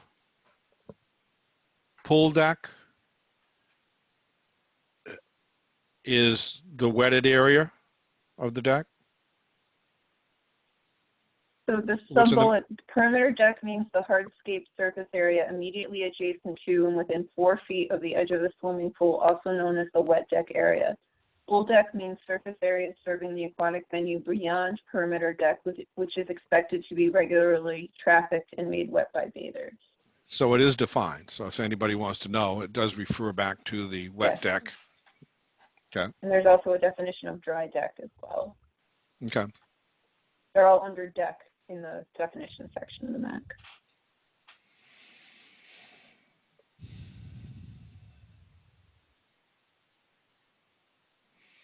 So if we only need 2 then, the perimeter deck and the pool deck. Because the pool deck is your dry deck, as you just read your definition. Well, dry deck is all pedestrian surface areas within the aquatic venue enclosure not subject to frequent splashing or constant wet foot traffic. The dry deck is not perimeter deck or pool deck, which connect the pool to adjacent amenities, entrances, and exits. Landscape areas are not included in this definition.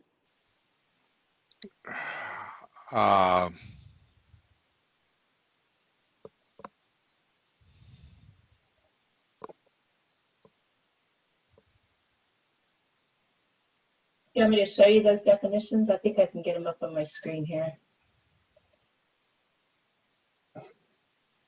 Hopefully. Can you guys see the Mac now, or are you still looking at the Word document? No, we're seeing it. Okay. And so the definitions then are, we're looking for page 14.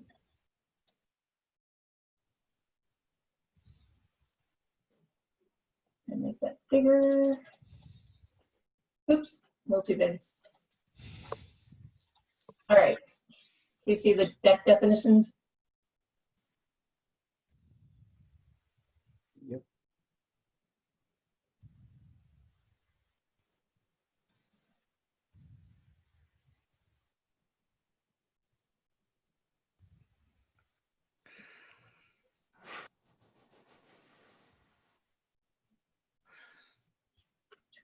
All right, we need to. Yeah, see, you're defining perimeter deck as 4 feet.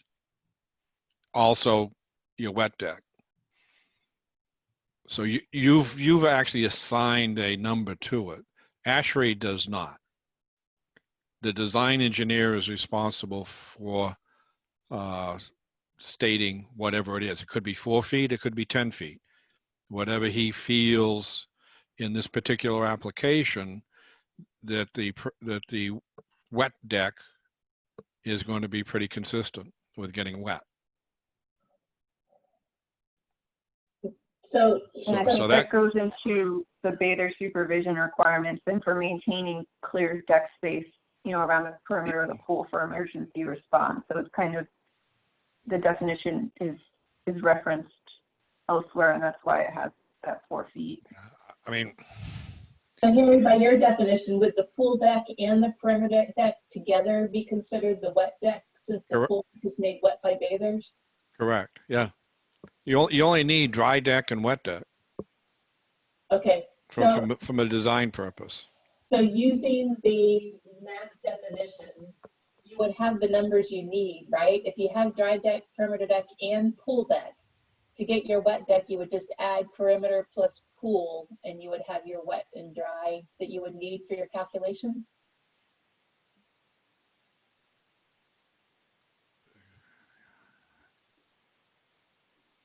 Unfortunately, I can't read.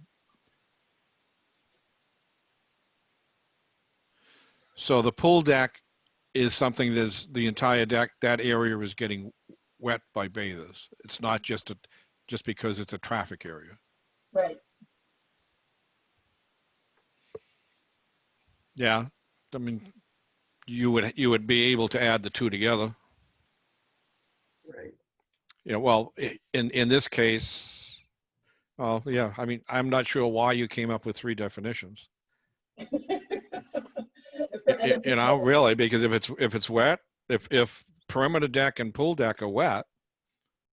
Well, like Amanda said, like for lifeguarding and other emergency response reasons, there's a distinction there about, people and how they're moving and what they're going to be doing there.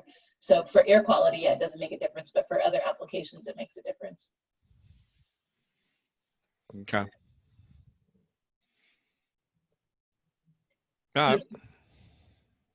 So if we go back then to our change request that we're looking at, do we want to say dry deck, perimeter deck, and pool deck?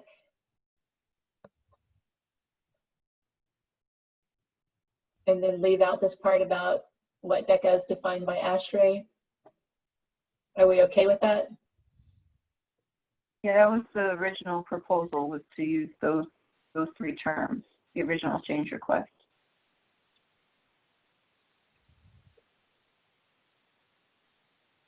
Let's see, I need to undo that change, don't I?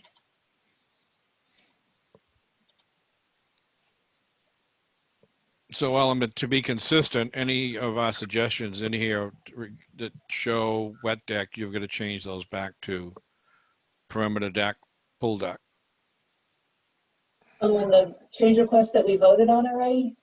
Well, I can't remember out of these 30 some odd change requests, how many times the terms are, wet deck is mentioned in there that we proposed.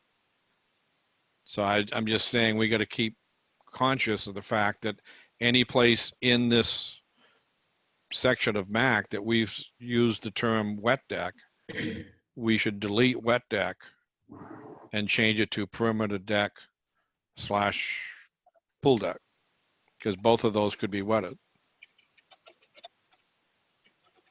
I'm doing a quick hunt through the document.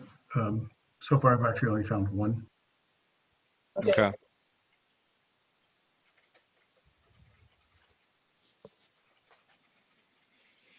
I just want to make sure that you have consistency, that's all. Oh, yeah, that's our bane. Okay, so whenever Ashrae wet deck is mentioned, it should be perimeter plus pool.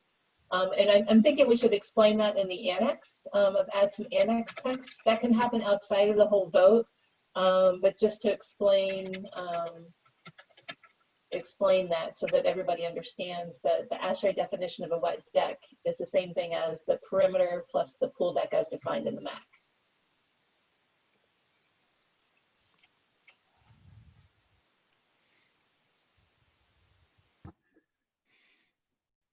So I found it in 46263.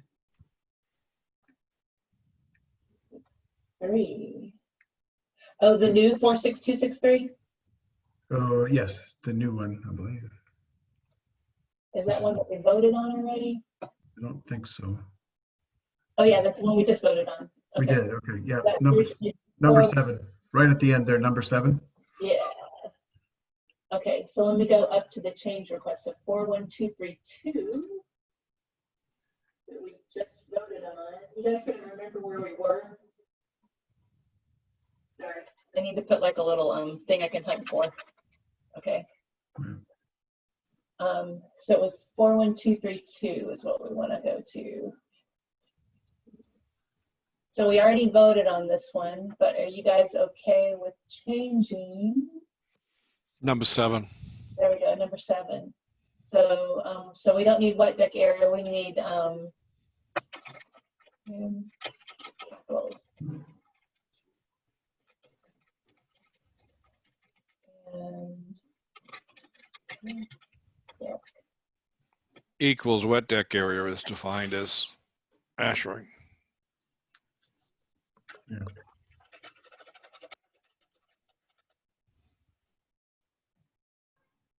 I should have used track changes, sorry. I'm gonna put this in red.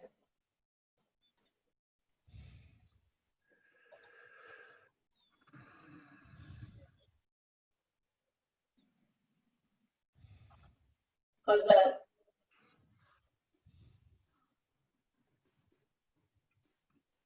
Can we re-vote on this change request? Anybody opposed to this change?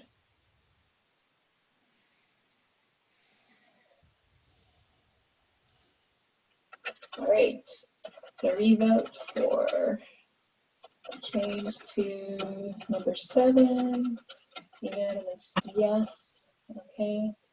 And then we're gonna go back to the one with the little pluses in it.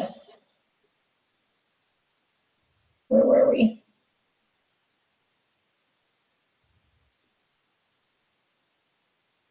There we go. Okay, are we ready to vote on 46262?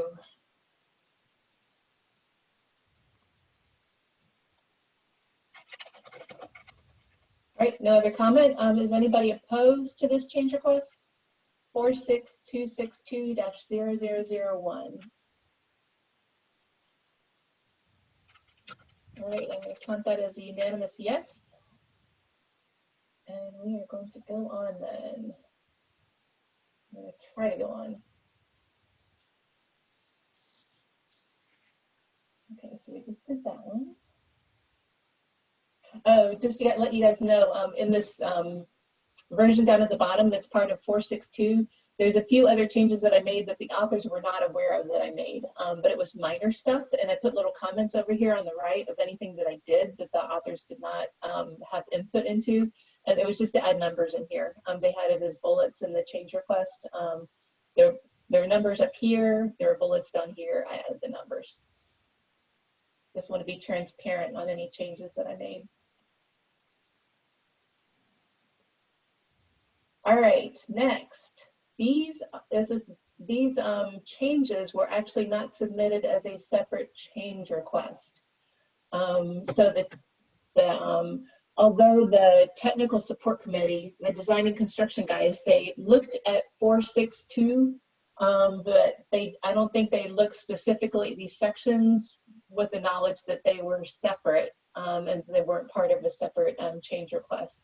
Do you guys want to go through those now or go through it when I would like to suggest that we keep going and come back to these when we get ready to vote for 462-0002. Any objections to me passing over them for now? All right, I'm going to go ahead and pass over them for now. So this next one then is the equipment specifications. So the individual change requests, let me pull that back down. Oh, shoot. Is 41239. 41239. Oh, I apologize, you guys. I thought I had my routine down.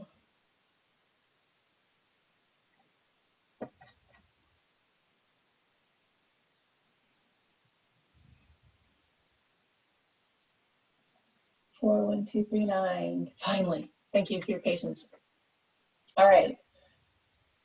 This is one where the original change request was had a lot of different parts to it, and we needed to kind of break it up into new definitions and just make some changes for to make sure it's all clear. So up here is the original change request, and then this is what the new one would look like. So I'd like to suggest we just go ahead and focus on the new one. So the new one is the technical specifications for each aquatic venue shall include information on each piece of equipment associated with that aquatic venue. That text existed already.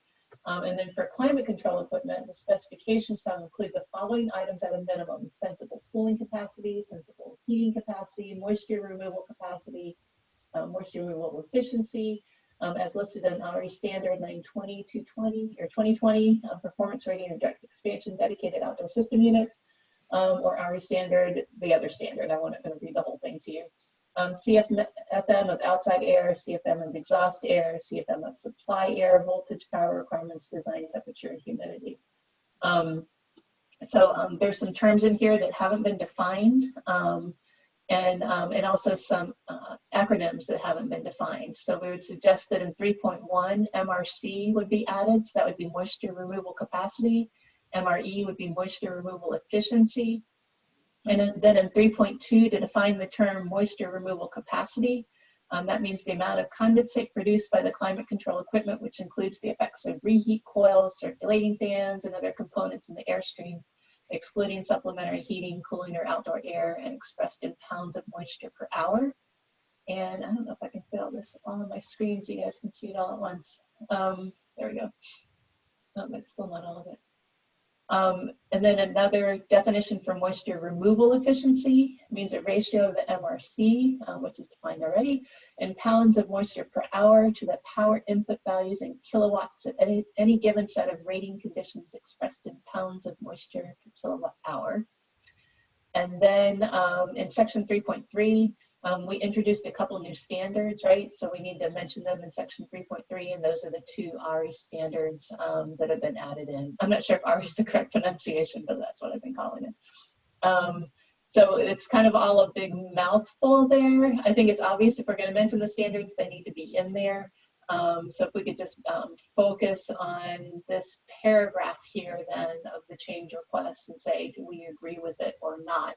And if we agree with it, then all those definitions kind of follow, unless you have any edits on the definitions themselves. Any comments?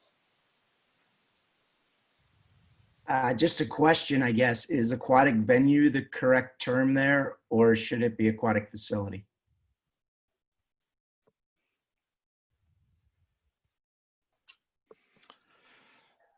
What's the definition of aquatic facility? Because an aquatic facility could include the lobby area and a track area, the gym, or something like that. And that's a complete different piece of equipment than what's used for the aquatic venue room that includes the pool. Yeah, the venue is the individual pool, not Right. necessarily the building. Right. I'm trying to pull up that official definition for you here. As soon as I get there, I will tell you. You could potentially have two venues in the same room, right? Correct. So a spa and a pool in the same room. Or The if it's a aquatic water facility, Yeah. this is Dewey. For the definition of aquatic facility is that it means a physical place that contains one or more aquatic venues and support infrastructure. So that wouldn't include the lobby then? No, that could include the lobby. The Okay. venue is the body of water. The facility is the overall complex. Right. And The what we're going to be, facility would be the address Yeah. where you send the mail. And within that facility, let's say if it's a water theme park, you could have multiple venues within that facility, all at the same address. No, So yes, there's it also would include the buildings and locker rooms and lobby. I thought if we were to change this to technical specifications for each room containing an aquatic venue.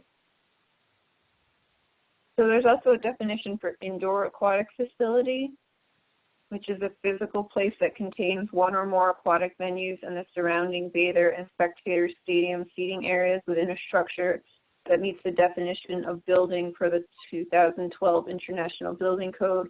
It does not include equipment, chemical storage, or bather hygiene rooms or any other rooms with a direct opening to the aquatic facility, otherwise known as a natatorium. Ooh, that sounds like that fits really well. Yeah, agreed. So use indoor aquatic facility.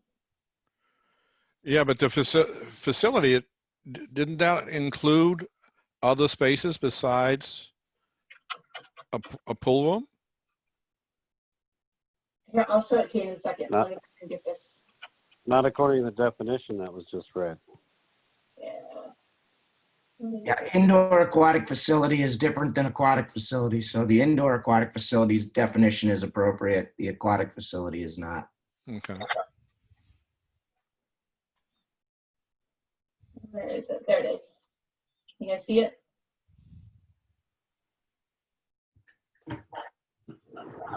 Yeah, so it does not include, it's very specific about that.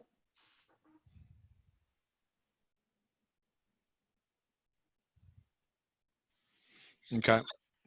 So you're okay with that change then to call it indoor aquatic vet facility?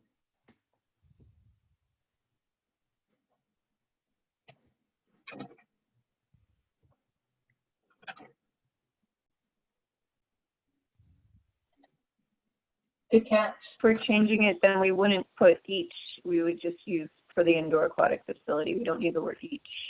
Okay. Well, could you have two different indoor aquatic?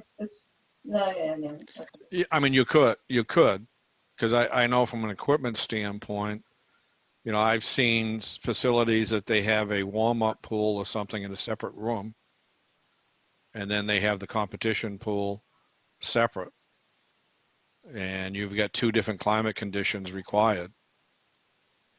So it's different natatorium. Right, right. Okay. And I guess ski beach.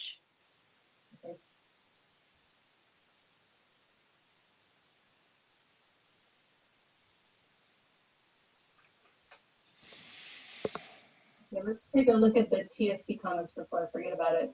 Of course, they voted no, right? There was the general comments about it's outside the scope. And then there's an issue about the organization, right? About indoor pools versus outdoor pools, but that's handled in the reorganization. So I don't think they had any other technical issues. Yeah, it was all just organizational and the general scope that they had an issue with. All right, we ready to vote? Any other comments?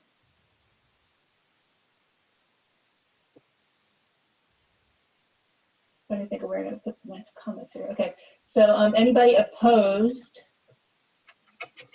to this change request?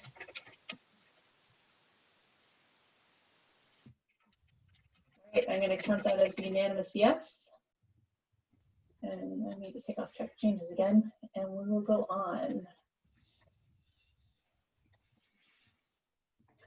The next change. Just a note, we are just after 3. I just wanted to make sure that everyone is okay with staying on for a little bit more. Wow. We haven't gotten to a fraction of these change requests, you guys. We need to speed up a little bit. Yeah, I'm good, but I do have a 3:30 stop.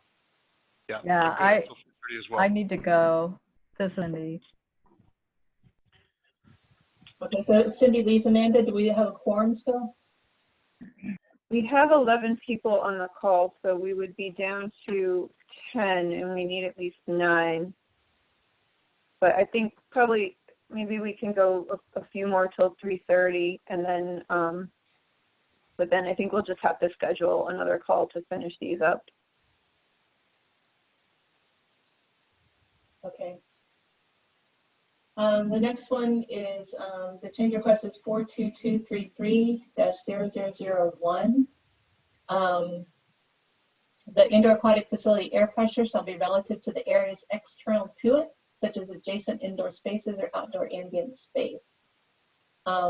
This is all about having a negative pressure, right? So the aquatic facility air handling system shall comply with the 2019 negative pressure recommendation as outlined in Ashrae. And this is not Ashrae 62.1 here, this is the Ashrae Applications Handbook and the Ashrae 62.1 ventilation for acceptable indoor air quality and or local applicable codes. So it's spelling out exactly which part of it that you need to obey here, and it's the negative pressure recommendations as well outlined in Ashrae. So this is more just clarification, not really any new kind of requirement, just clarifying which part of these that you need to obey. The TSA, again, scope, they disagreed with it. They question whether the reference 2019 negative pressure recommendation should be revised to read negative pressure recommendation as outlined in the indoor pool design chapter within the Ashrae Applications Handbook. I didn't read that carefully enough to know whether I agreed with their change there or not. It's just a wording change.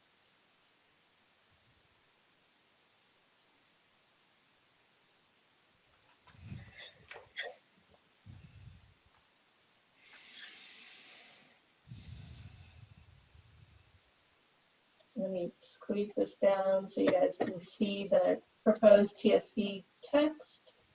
Oh wait, you know what? I think I did look at it.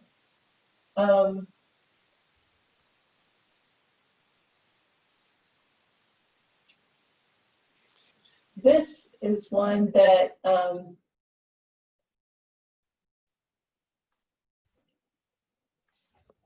yeah, so there was a duplicate of this one, but the other one was deleted, so we don't need to worry about that one.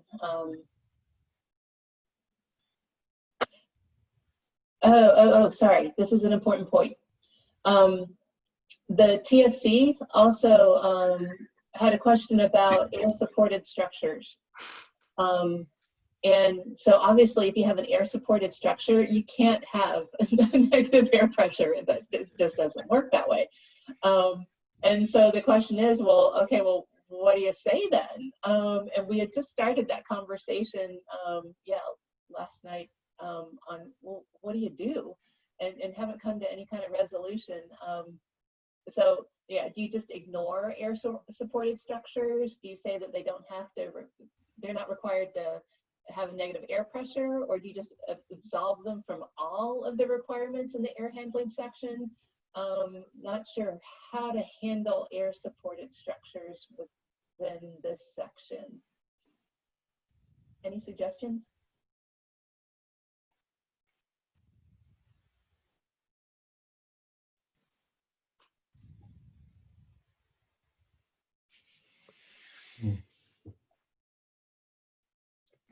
This is Harry. I mean, the easiest way is to just say that air support structures are not covered in this section, because it's a complete different animal. You're not really controlling a lot of your environment, your humidity, and in those systems. That's why I don't know how many of those things are being put up now. I know I've swum in some. Yeah, there's plenty at YMCA's and those types of facilities. That's not code language. To say there's no shall in there. I'm not sure how to handle that, Amanda, as far as exemptions.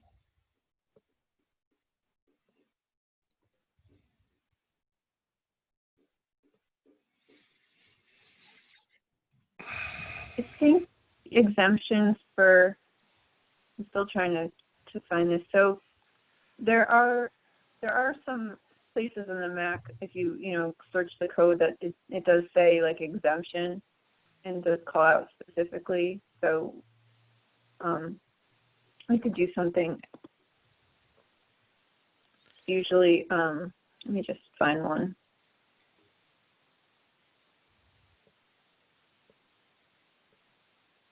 And as far as, while she's finding that, as far as what we want to exempt them from, are they exempt from all of the indoor air quality requirements?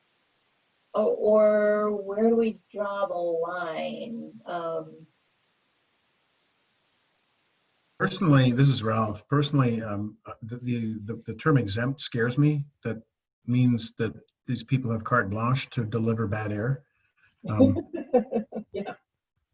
So maybe we should just say air supported structures are not capable of providing the items outlined in this section. Yeah, I think after the word indoor aquatic facility, we could just put in parentheses excluding air supported structures. Yeah. Because that line right there is. Oh, let me go up to the text of the change request. So up here is the change request. Oh, wait.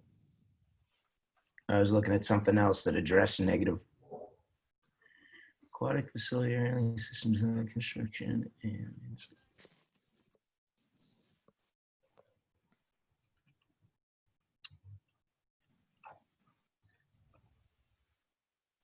So maybe after system parentheses, Yeah. except air supported. Yep.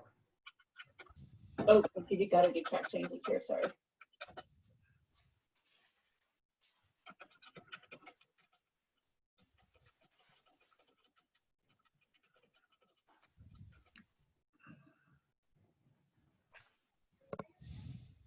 Is that sufficient? And this is just exempting them from negative pressure. It's not exempting them from all the other things that they're really not going to be able to do. Right.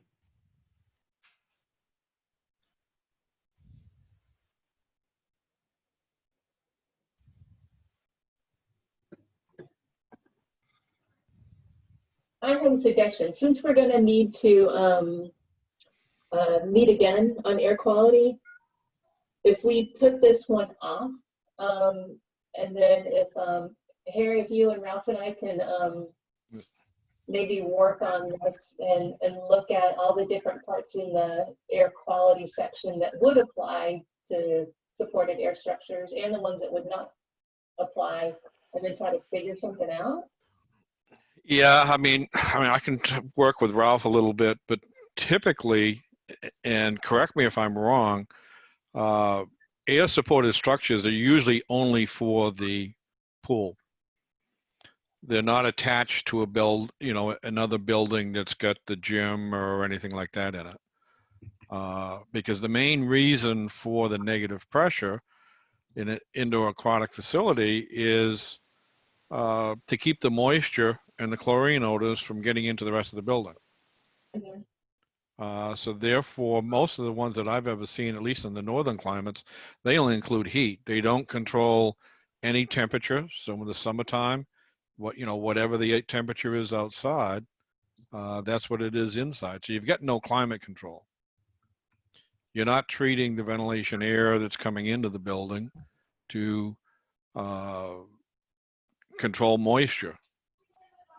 You've got condensation all over the inside of those buildings certain times of the year. So none of this stuff really in this section applies to air supported structures. So we need a general statement at the very beginning of 6.2. Right, that this standard, this code does not include air supported structures unless you put in a specific section for design of air supported structures. I think, Harry, I think that's a great idea. And frankly, air supported or temporary structures, because a lot of these air supported structures are seasonal. They go up in the winter. Yeah, but those aren't, I mean, I know there's a lot of them out there, and I got a friend right down in your area, Ralph, in Atlanta, that does a great business with putting up these self-supporting structures for tennis courts, for outdoor pools. They are seasonal. Yeah. I mean, he even builds them with 6-inch, R19 wall insulation.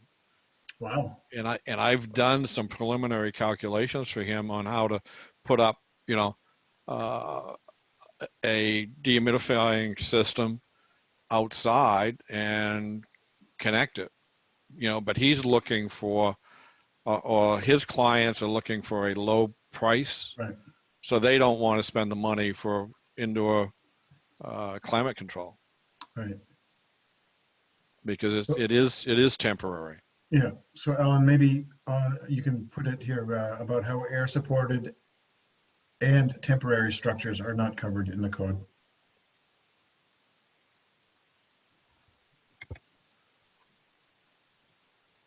So I took air supported out of here because we'll make a general statement. And then when we get to 462.002, we will add some kind of new text about how they're not covered under the requirements of this code.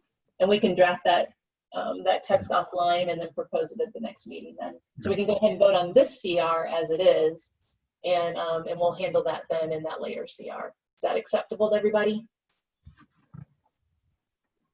Mm-hmm. All right, are we ready to vote? Anybody object to this change request as it is now with the edits that we have there? Okay, I'll count that as a unanimous yes. And we will go on.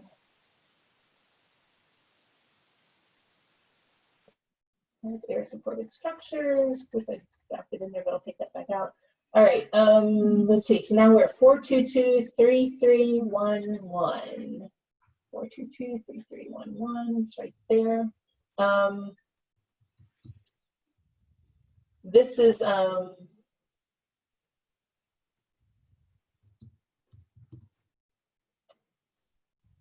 was looking for scope, sorry.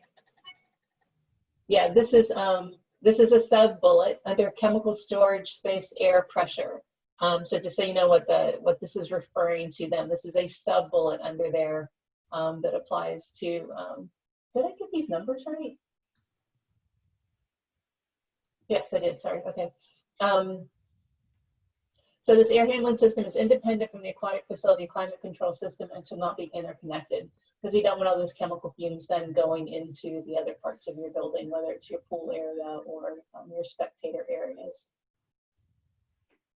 So the technical support committee said no. They agree it's best practice, but then the whole scope kinds of issues.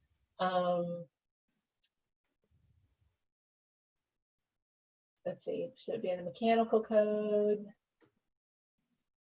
they want to combine it with the language proposal from a different one.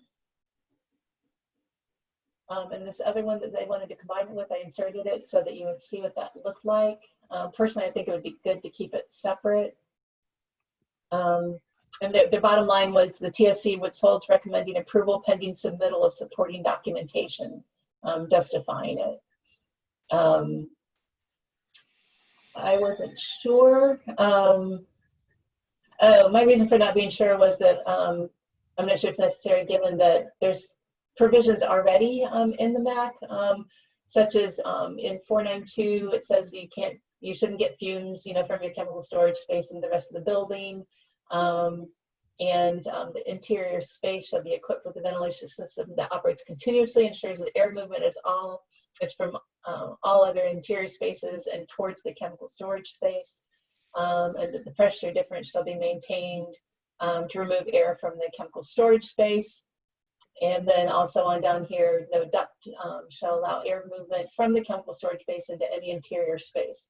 So there's a lot of little parts that are already in the MAC that are designed to prevent air from the chemical storage space going into any other areas. But this statement that was added in the change request is more definitive, right? That whole air handling system has to be completely independent, that all these little parts aren't good enough. You really need to just have a completely independent system. Did I summarize that well enough, you think there, Harry?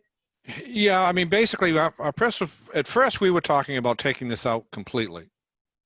But then we kind of figured it as a design engineer or the owner, if he's looking for the climate control system, we felt it was better to repeat just short paragraph that any chemical storage facility should not be included in this equipment.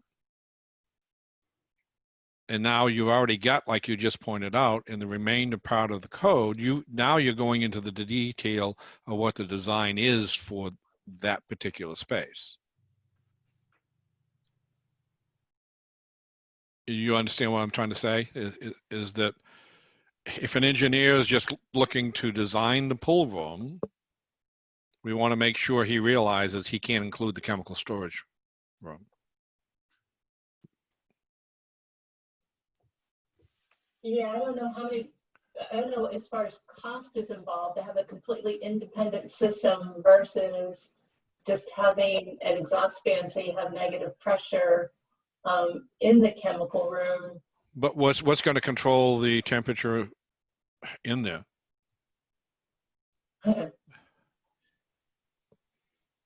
Yeah, well, you won't have any, I guess is what would happen. Yeah. I mean, most facilities, they control the temperature in that room. There may be just a unit heater or something like that, but we want to make sure that they don't take a branch of ductwork and slap it into that room to control some type of environment there. So that's why we were trying to make a statement here that it's not included in this equipment. You can't connect any ductwork or anything into this space from the aquatic facility climate control system. So you would have to have a whole separate heater and air conditioner for just that one room. So instead of pulling air from the rest of the building into your room where you're storing your chemicals and then exhausting that air, you would have to have a whole separate air conditioning and heating unit. Yeah, or possibly, I mean, code-wise, if they allow it, they could take it off from the lobby system. But then that wouldn't be completely independent from the aquatic facility climate control system. That would still be independent from the aquatic facility climate control system. Oh yeah, because that's the indoor. That's just the pool room. Yeah. So they wouldn't necessarily have to, have a whole new heater and air conditioner. Then they could use that air. Yeah, I mean, in a lot of cases, all they do is they just put in some type of, unit heater in there, just to keep the space from freezing in the wintertime.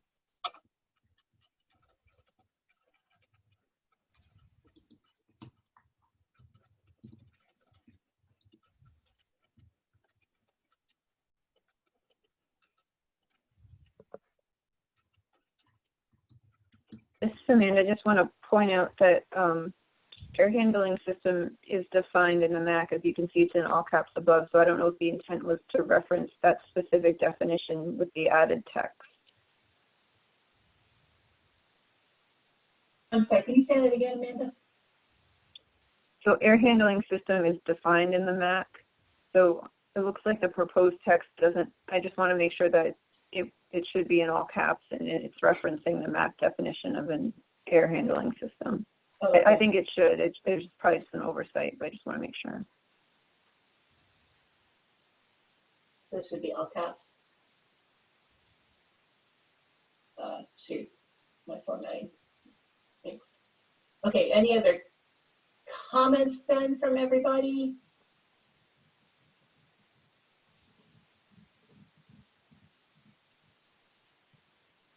So the fact that you can pull air then from other parts of the building that are not part of the aquatic facility.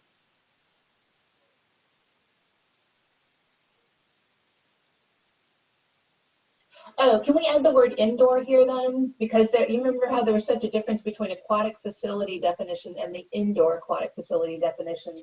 But I think if we don't have the word indoor here, then you would not be able to pull it from the lobby. But if you have the word indoor, then I think you could.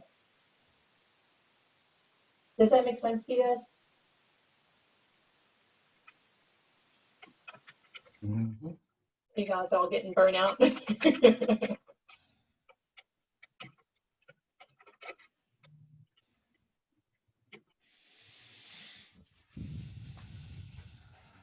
Ellen, Harry, I just have one question. This is Dewey.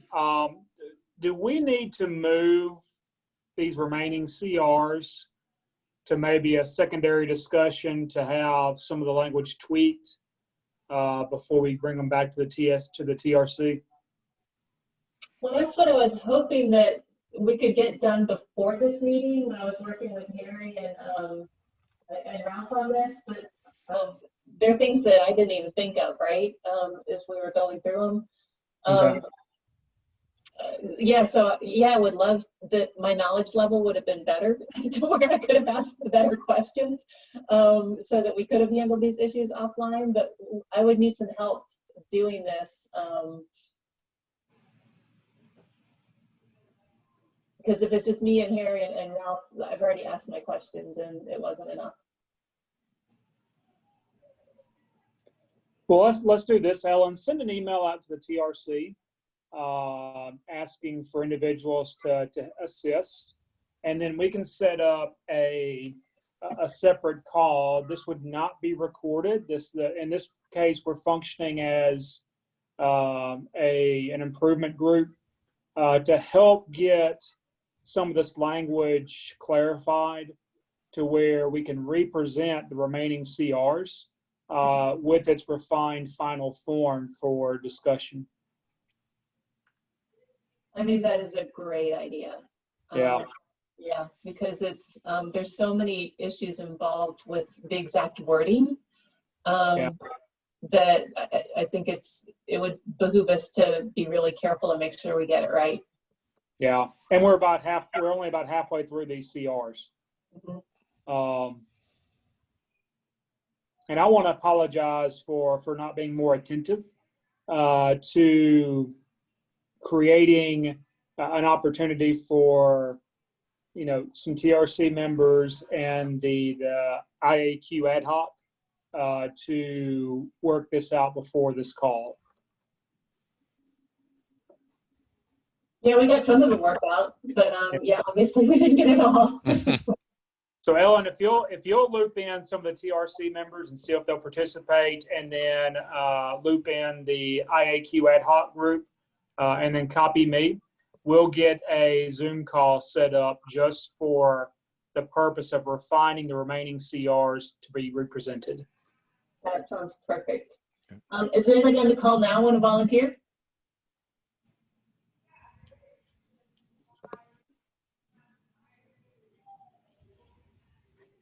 Oh, silence.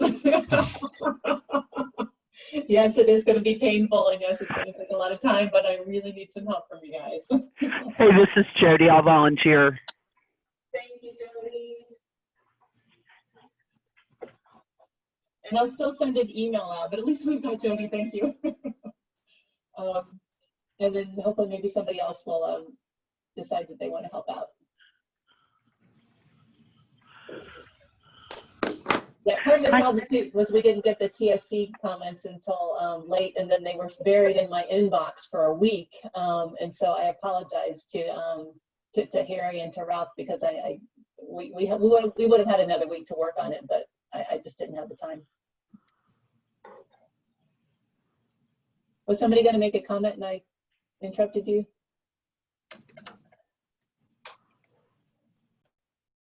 Okay, do you think we can go ahead and vote on this one? Ellen, this is Harry. I just noticed here that some of that terminology is incorrect, because if you read the beginning of it, it's talking chemical storage space air pressure handling system. It has nothing to do with the climate control system, other than the fact that the natatorium, in a lot of cases, the climate control system controls the air pressure. Okay, let's not vote on this then, and we'll address that in our little subcommittee meeting when we talk about wording changes. And I'll make a comment here. I'll just highlight it to address this. Oh, I don't want to adjust that, because this section is talking about the pressurization of the chemical room, or the negative pressure of the chemical space.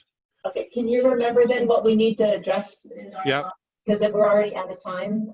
It's 3:34, and we were supposed to stop at 3:30. Yeah, sorry. Yeah, if you can remember that there's something there that we need to address, and we won't vote on this then.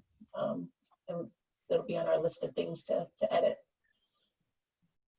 I'll just say more edits needed. How about that? All right, Amanda, I will turn it back to you then. And we've got our plan. I will send a note out to the TRC asking for more volunteers. And Jody, thank you for volunteering. And then Ralph and Harry, are you guys okay with that? With us bugging you some more and working through the wording on these? Sure. Yeah. Yep. I know you put a lot of time into this already, and I'm sorry to make you spend even more time, but I think it's worth it to address thoroughly those the comments from the TSC and get the wording exactly consistent and right. Thank you. Yeah, no worries. Ellen, please loop me in so we can get that scheduled via Zoom. Oh yeah.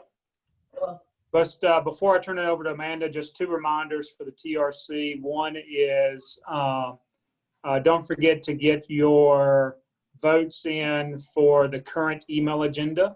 And again, that was mislabeled as an August due date, but that is due on the 16th of June. And then please get your information to me for the next email agenda ASAP.